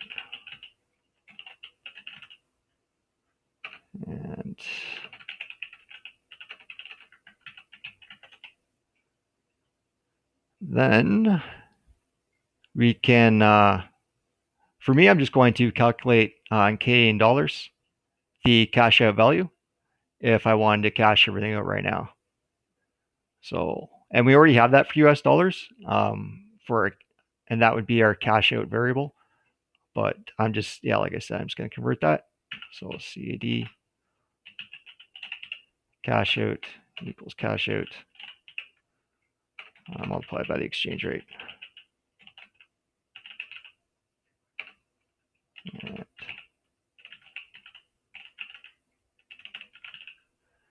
calculate cash out CAD. Then next, I just want to convert that into a percentage.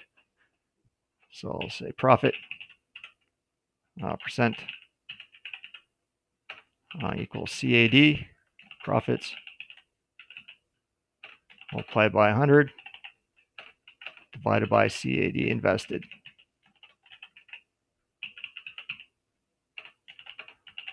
We'll convert profits into CAD. So yeah, if you're in the United States, obviously instead of CAD profits, it'll just be USD profits. And yep, that should work just fine. So I think what I'm going to do next is just print out all these values that we just created, and just to make sure that all our calculations are okay and that we don't get any errors. So I'm just going to say print, and we're going to have to turn all these into strings. So I'll say USD profits plus Canadian profits plus USD invested, and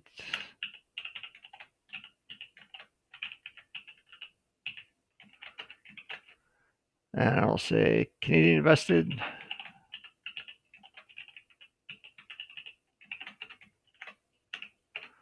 plus CAD cash out.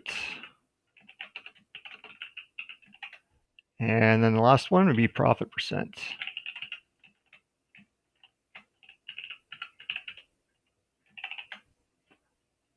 I'll save that. Let's make sure we got everything here.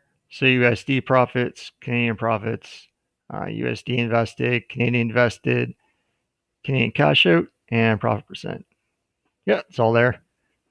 Oh, let's try to run it. So the main thing I'm looking for here is just no errors. The format is going to look a little bit funny when it goes to print out our totals because we haven't really done anything with it yet. Because all we're doing is we're going to just print it all out into one line. But we'll make it look nice here in a couple minutes, as long as you don't get errors. Yep, looks good. So there's all our totals down there at the bottom. And yeah, I think we can move on and print out the totals for all our wallets. So I'm just going to clear this. And we can get rid of this stuff right here because we don't need it anymore.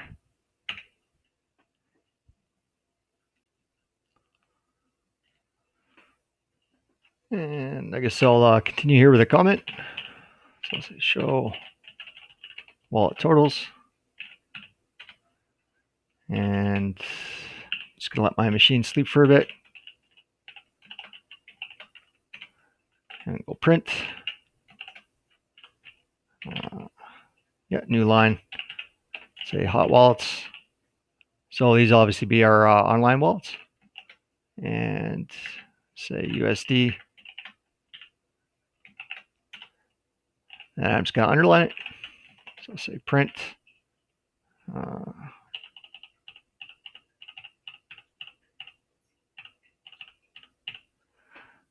Yeah, just like that. And yeah, I guess I'll start with Trade Ogre. Print T Yeah, make this a little bit shorter just so it lines up nice. You'll see what I mean in a minute here. Plus the string value of trade ogre rounded is what I think it was. Yep. So we're just grabbing these values right here. So trade ogre rounded for that wallet, and then we use Qcoin rounded, Exodus rounded, Monero rounded. And yep, that should give us all our totals for the wallets. So here I'll just say trade ogre rounded.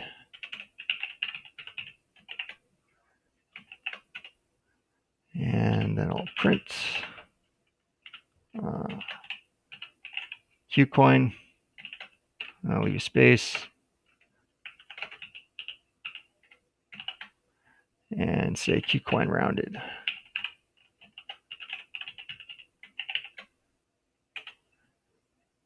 Yep, and then I'm going to let it sleep. Just a couple of seconds. And then we can do our cold wallets. So print.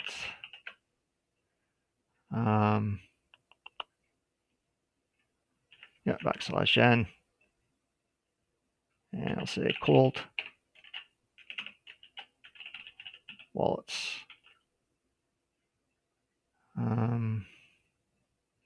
Yeah, maybe I'll just throw USD in there too.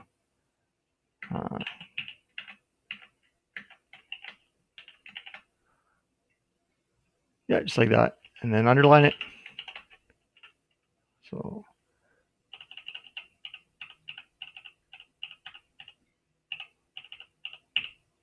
yeah, like that. And for our cold wallets, at least for me, I have Exodus. I'll use space. And Exodus rounded. And then print. My next one will be Monero.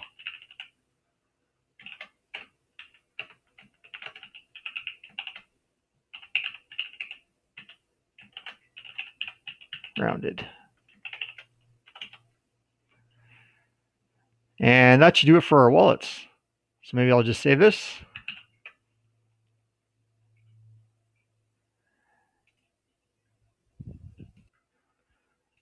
And try to run it. So let's go over the terminal.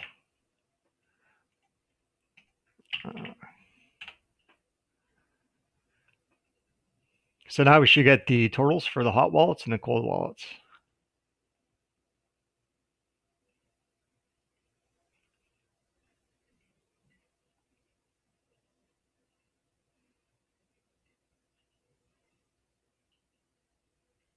Perfect. Yep, there's our hot wallets and our cold wallets. So everything looks good, except for the numbers. But I'll clear this out and go back over to Sublime. And then next we can calculate and print all our total earnings. Well, let's give this a bit of room here. And say calculate and print total earnings. Let's let it sleep. For old machine. And then print. Up it down a line. Total earnings. And then just underline it.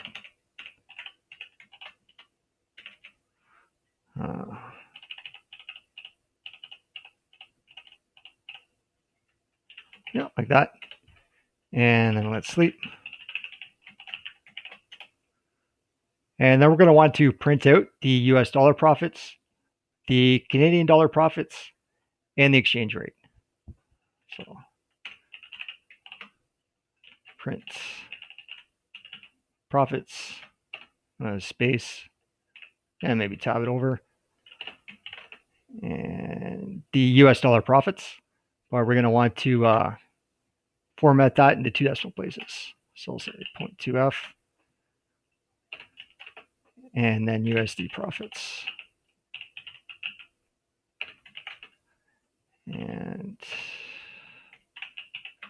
USD plus a couple spaces, / a couple more spaces just to make it look nice. And I'll say plus the Canadian dollar profits. And we'll also obviously want this in 2 decimal places as well. So CAD profits. And maybe a not symbol for the exchange rate. And then string value of the exchange rate. And we're going to want this in 2 decimal places too. So say 0.2F and exchange rate.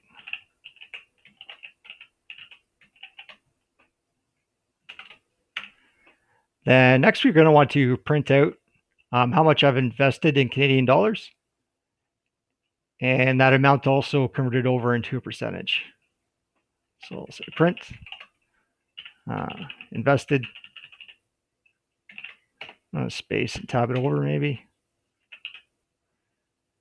And yeah, one more space, I guess. And the Canadian dollars invested at with 2 decimal places. So I'll say 0.2F and CAD invested.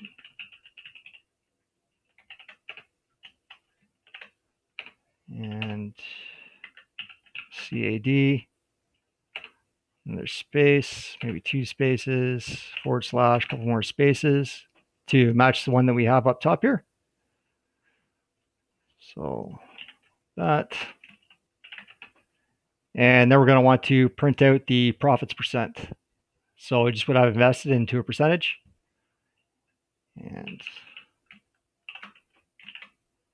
And also 2 decimal places. And then profits, or profit percent, sorry.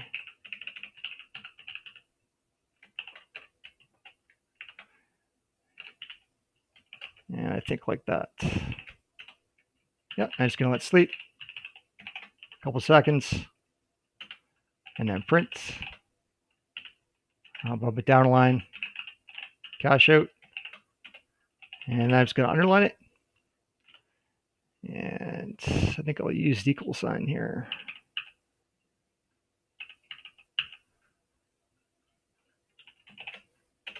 And then let's sleep. And then I'm going to print out the what I'd have in Canadian dollars if I cashed out. So print, maybe a dollar sign. And yeah, 2 decimal places too. And then CAD, cash out. And plus CAD. And I'll let it sleep. And then print a blank line. And I think that's good. So I'm just going to save this, then try to run it. And if all looks good, we'll be ready to move on to creating our profits.txt. Then we can just append to that file each time the script is run. So then we'll be able to keep a record or keep track of our investments over a certain amount of time. So then we can look back and look back and see how the coins performed. So I'm just going to go over the terminal and run the script.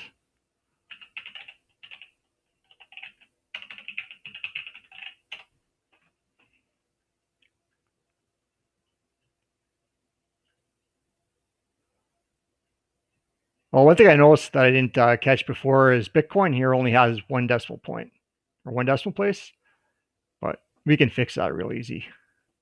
I'll just wait till this finishes up. Just these decimal places are pretty tricky with cryptocurrencies because they're just all over the place. So sometimes you just have to play around with it for a little bit. And all looks good so far. Well, every time I run this, it just keeps getting worse and worse. This is a horrible day for crypto. But our script is running good though. I don't see any mistakes other than this one decimal place here that I wouldn't mind adding to Bitcoin. So maybe I'll just do that now. So to do that, all we have to do is go back up to our instances right here. And this is our field start and our field end. So our field end, I'm just going to add one more. So instead of 40, it's going to be 41. And then beautiful soup, when it goes to parse out that value, it should grab us one more decimal place. So I'm just going to save that and then go back to the terminal. I'll clear this and run it again. Hopefully Bitcoin now will have 2 decimal places. Yep. Yeah, right there.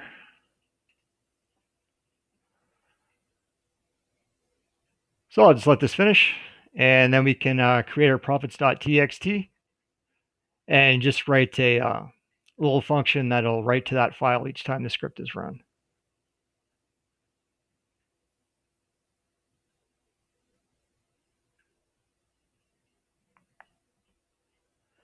Okay, I'll clear this. Back over here. And we can add that right here. And before we do that, I think I'm just going to create the file. So then that way, when we run the script, we won't have to check to see if the file already exists or not.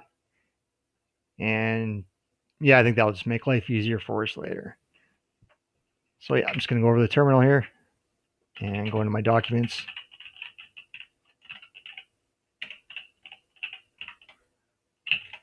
And there's nothing there right now.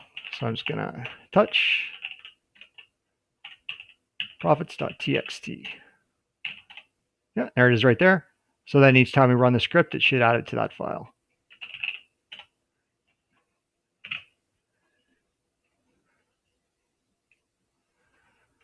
So I'll just say write to profits.txt. I'm going to say print, updating,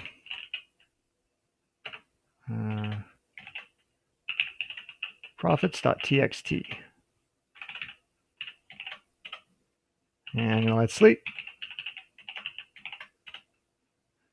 Then for this, I'm thinking we can just say use a try and accept, just in case the file doesn't exist or something else goes wrong.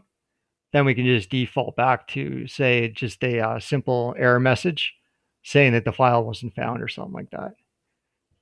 So I'll say try, and we can use with open here.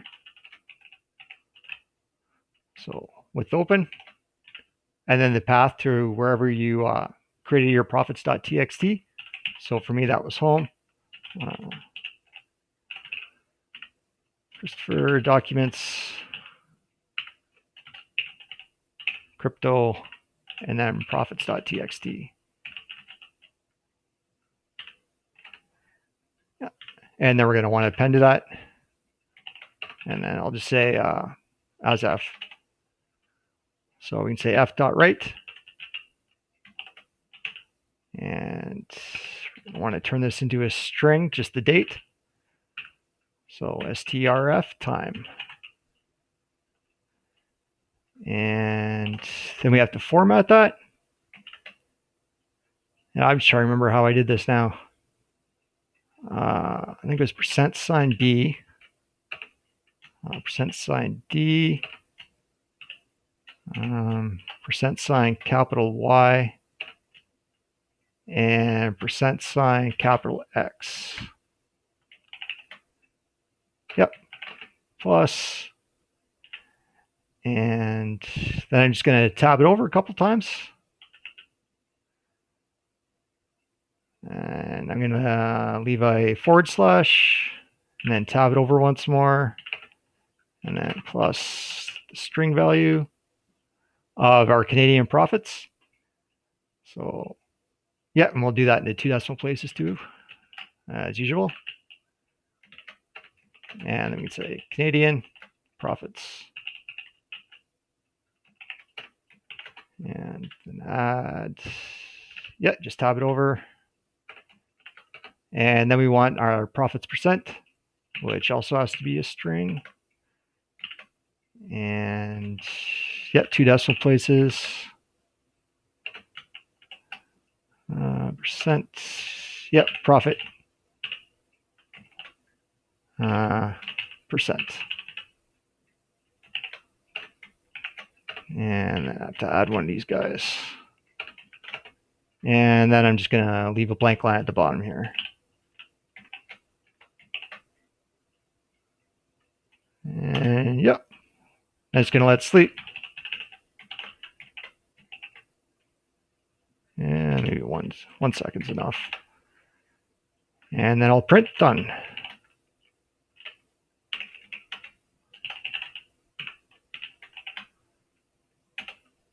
And then let's sleep. 1 second's good enough. And then print. Maybe leave them a nice thank you message here. Thank you for using crypto parser.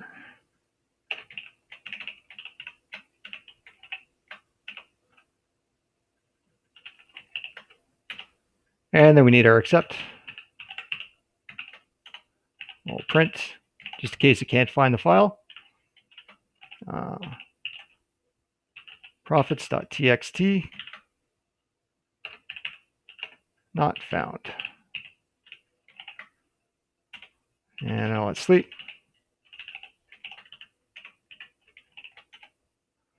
And print.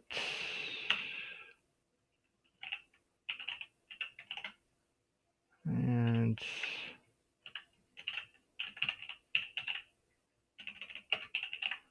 thank you for using crypto parser.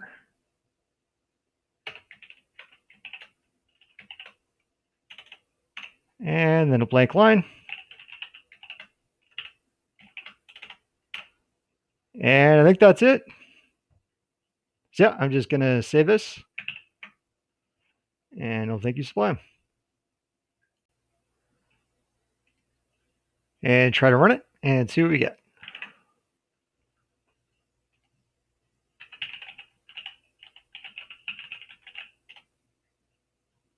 Oh, that's no good. 247. Huh. Accept.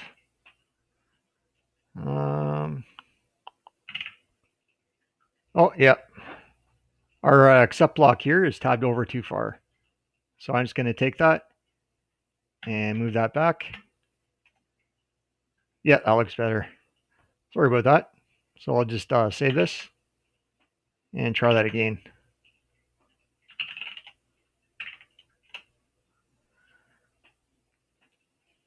There we go. So now after the script is done running, it should update our profits.txt file for us. And that'll just be with the overall result.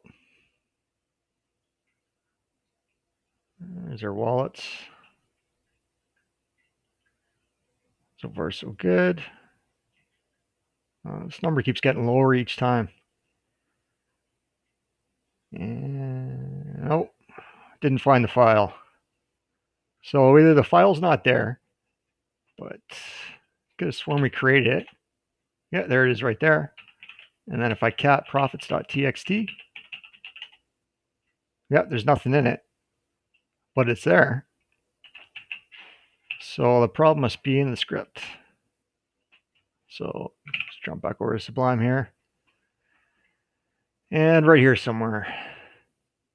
So path looks good. Date format looks good. Oh, there we go, right there. Oh, 2 spots. So I switched these. So this should be a percent sign, I think, and this should be a plus sign. So if I just get rid of that and put a percent, and then I'll go back over here and do that. So yeah, that looks better, I think. So maybe I'll just save it, and let's try that again. And there we go. So hopefully now it should update our file for us.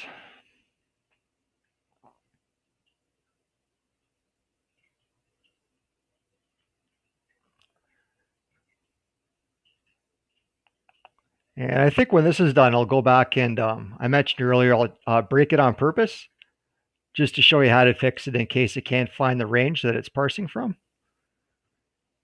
But, and yep, perfect. It found it. So now if we ls to our profits.txt and cat it, yep, there's our result that we just ran right there. So you can see August 19th, 402. And up here, August 19th, it's now 403. So yeah, that's just the result of the scan that we just ran. So yeah, it tells us the date and then how much we're down in dollars, then how much we're down in overall percentage. So yeah, all that looks good. I'll clear this out. And maybe I'll just try to run it once more just to make sure that it's appending and appending to the file okay. But before I do that, I think I'm just going to edit it first. So profits.txt. And right here, I'm just going to put some titles here. So I'll say date.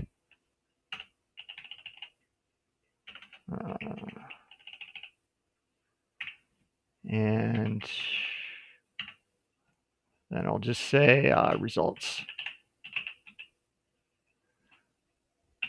And yeah, just like that. So yeah, I'll save this and exit and run it once more. Maybe I'll cat it first quick.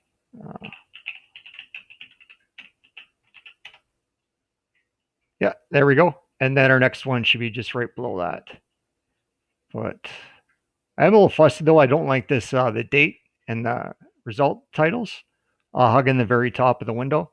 So I'm just going to throw in a blank line there maybe and take this line out of here. So let's say nano profits.txt. So up here, I'm just going to bump that down a line and take that out of there like that. So now I'm going to save it and exit and clear it. So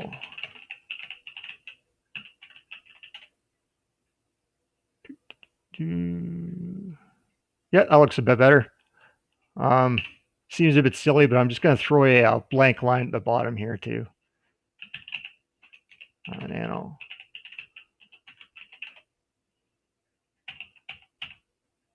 And center. So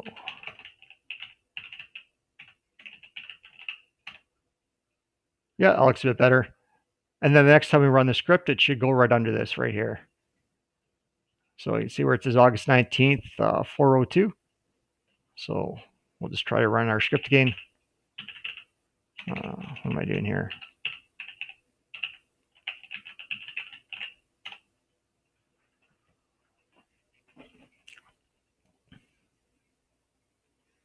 So now when it updates the file, it should just look a little bit nicer.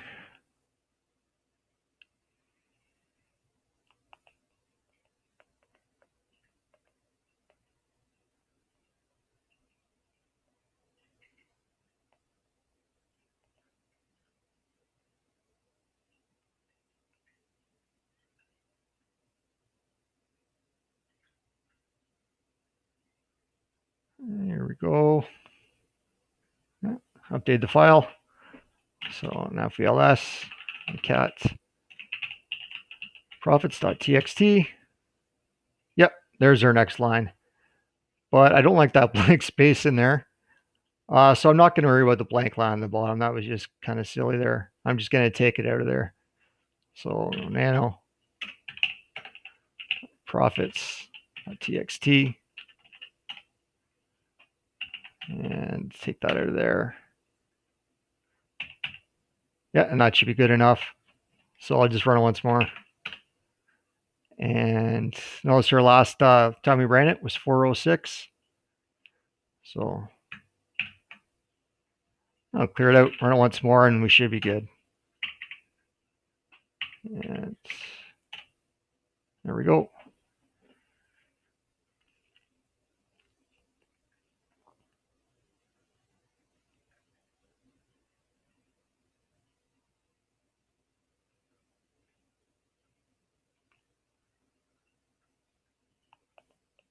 I wonder why crypto's taking such a hit today. We're just getting clobbered.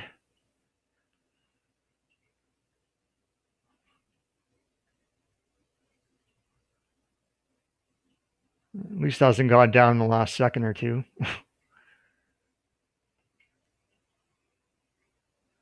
Okay, now if we cat it again. Yeah, that looks better. So there's the last scan we just ran a couple seconds ago, 408, yeah, 409 now.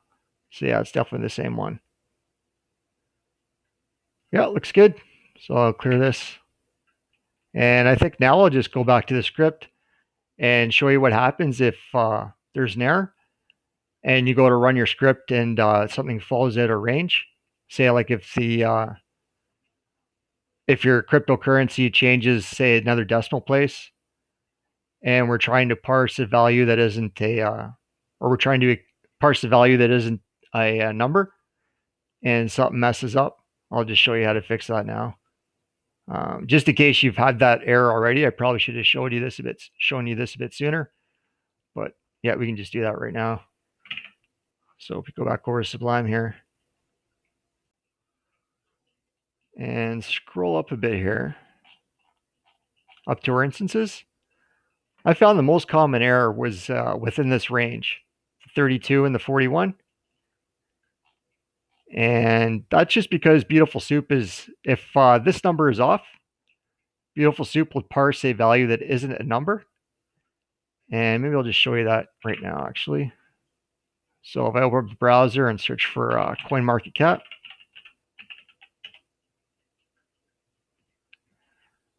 and go right here.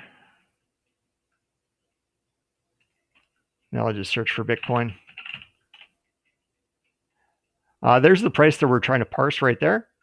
So if I right click on that and click on inspect, there's the price right there, along with our div container name right above that. And I apologize for the size again. But you can see the price too as a comma in it. So if we go back to our script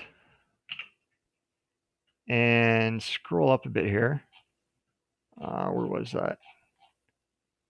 Right here. We're already going to be taking the comma out of that number, so we're good there. And we're also taking out the less than sign or left caret and replacing it with a 0.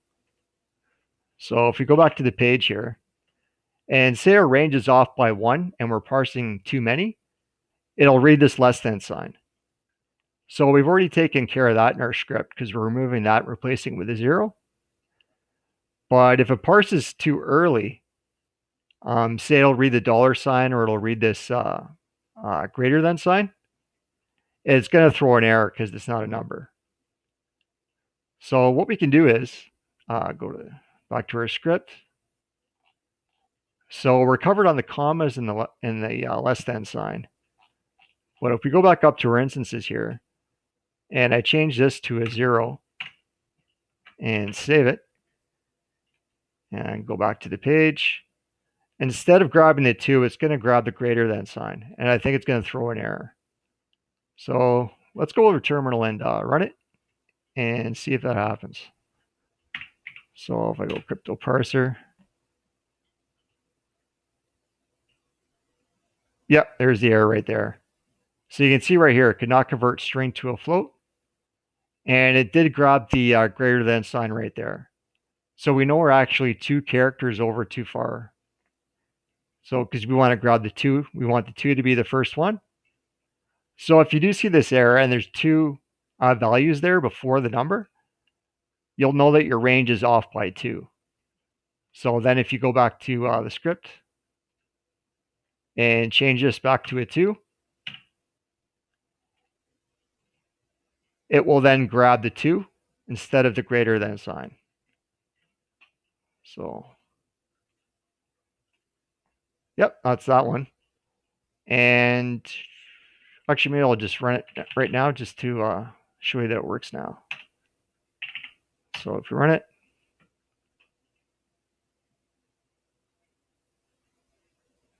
oh, huh, that's strange. If I go back, 3241. Oh, sorry, we didn't even save it. That's why. Control save, Control S to save. Now if I go back to the terminal, it should run just fine.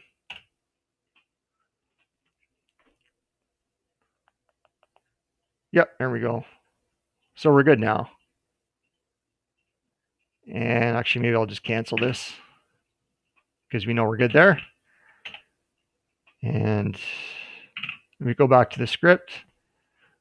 One more error that I found that may happen is if we get this this value wrong right here. So once in a blue moon, the developer of the website will change the name of the div container that we're parsing from. And if that happens, it'll obviously break the script too. So maybe I'll just change this now just to show you what the error looks like. And I'll save it. And then I'll go back over to the terminal and try to run it again. It should error out again. Yep.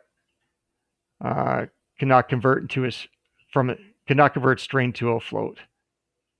So that's another error that you can look for. So either your range will be off and it will specify exactly which character it errored out on, or you'll get this message too. Yeah, cannot convert to a float. So that means Beautiful Soup has grabbed a value that's not an integer. So if it's not your range and you don't see that error that I showed you before from the range with the less than sign or the specific character, it'll most likely just be the name of the div container. Yeah. So say if I take this out of here and save it, and maybe I'll just run the whole thing and let it go. But yeah, those are definitely the most 2 common errors, or the only errors that I've come across so far. And I've been running this script now almost every day for, I guess, almost 2 years. And those are the only errors that I've found. And I guess I've been lucky for the last year or so. I just haven't had any errors. So that means the developers haven't changed this name, or the decimal places haven't changed more than a couple decimal places. But if they do change more than a couple decimal places, you'll run into the range error that I just showed you before.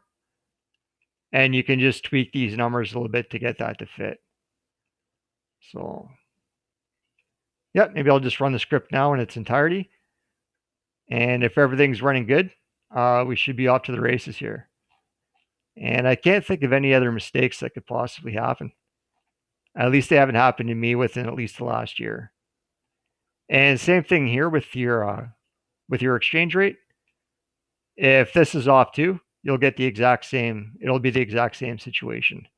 You'll just have to tweak these numbers a little bit until you can grab that number.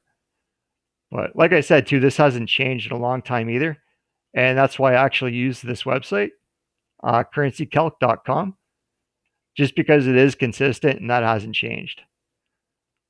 But yeah, with all that said, maybe let's go over to the terminal And I'll clear this out. And I think we've fixed the errors. So just check these again. Bitcoin 32 and 40. Or sorry, Bitcoin 32 and 41. So yeah, I think that's the way we had it. So I'll just try to run it.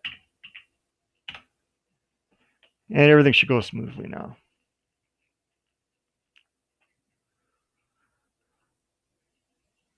Other than the price keeps going down. What the heck?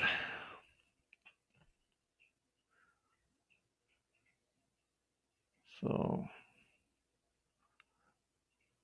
yeah, it'd be nice to have one more decimal place on Monero too, but I think I already showed you how to fix that.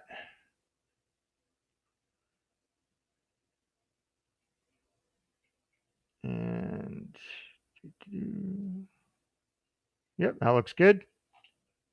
And maybe I'll just show you once more quick how to tweak this a little bit, because it would be nice to have one more decimal on Monero, just because it is over $100. And yeah, like with other ones, the cryptocurrencies are a lot smaller. Like you can see, like Cash, you got a whole bunch of decimal places after the decimal. So yeah, if we fix Monero right now, that shouldn't like ever change. I don't know why I didn't notice that before.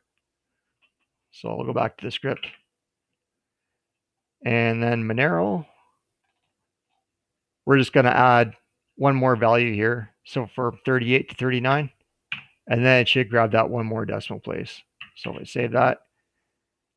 And this will be the last time I run it. So I'll clear this and run it once more.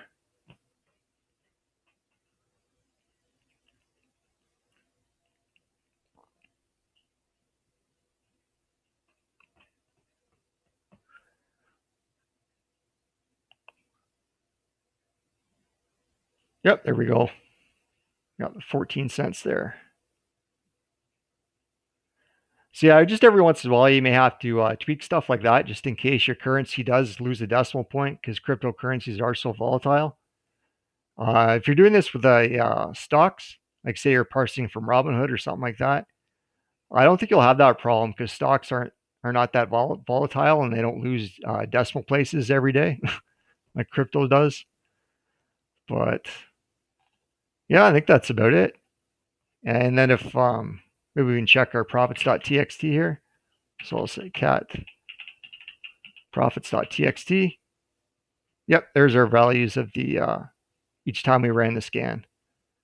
So in the last one was 457, 459 now. So yeah, it's the last one right there. So yeah, I think that's about it. So I'll clear this. Let me go back to the script. So just to recap, if you do happen to get any errors, it'll most likely be for the field end. So if the cryptocurrency that you're parsing the information for changes by say like 2 or 3 decimal places, you will have to alter this. But it won't be by much. As you can see, this one right here is 39, 36, 36, 40.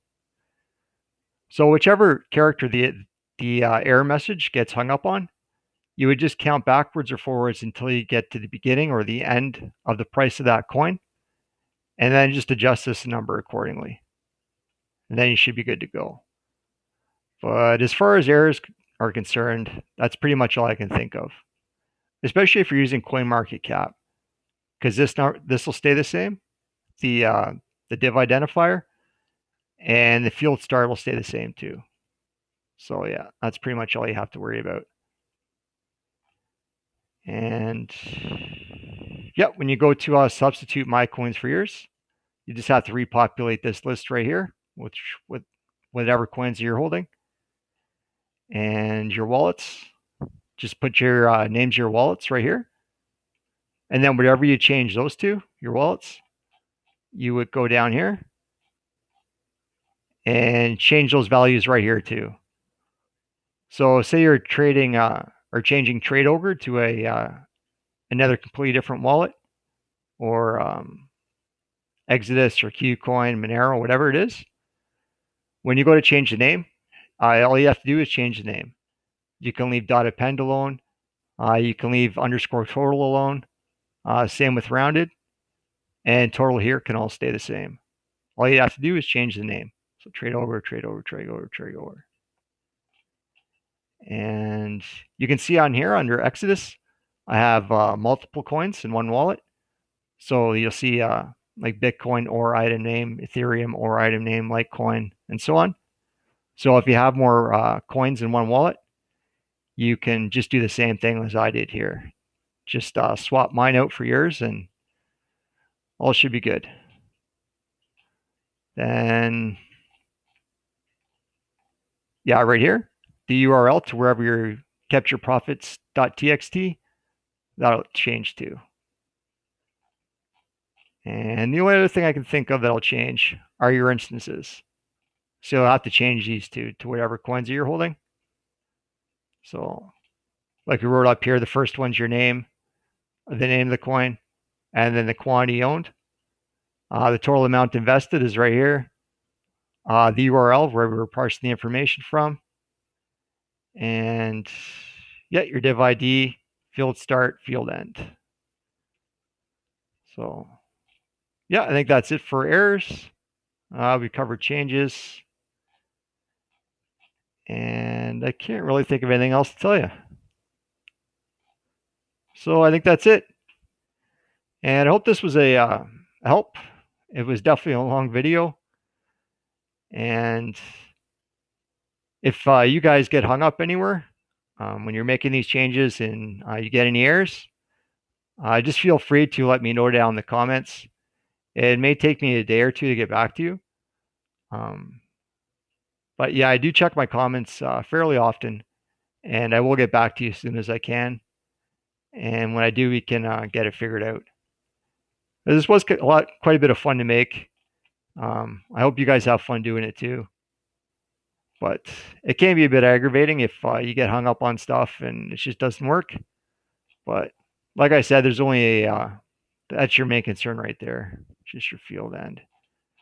But if you do run into more problems, just let me know, and I'll get back to you as soon as I can. And on that note, thank you guys for watching. I hope this is a help and you enjoyed it. And hope to see you on the next one. Take care.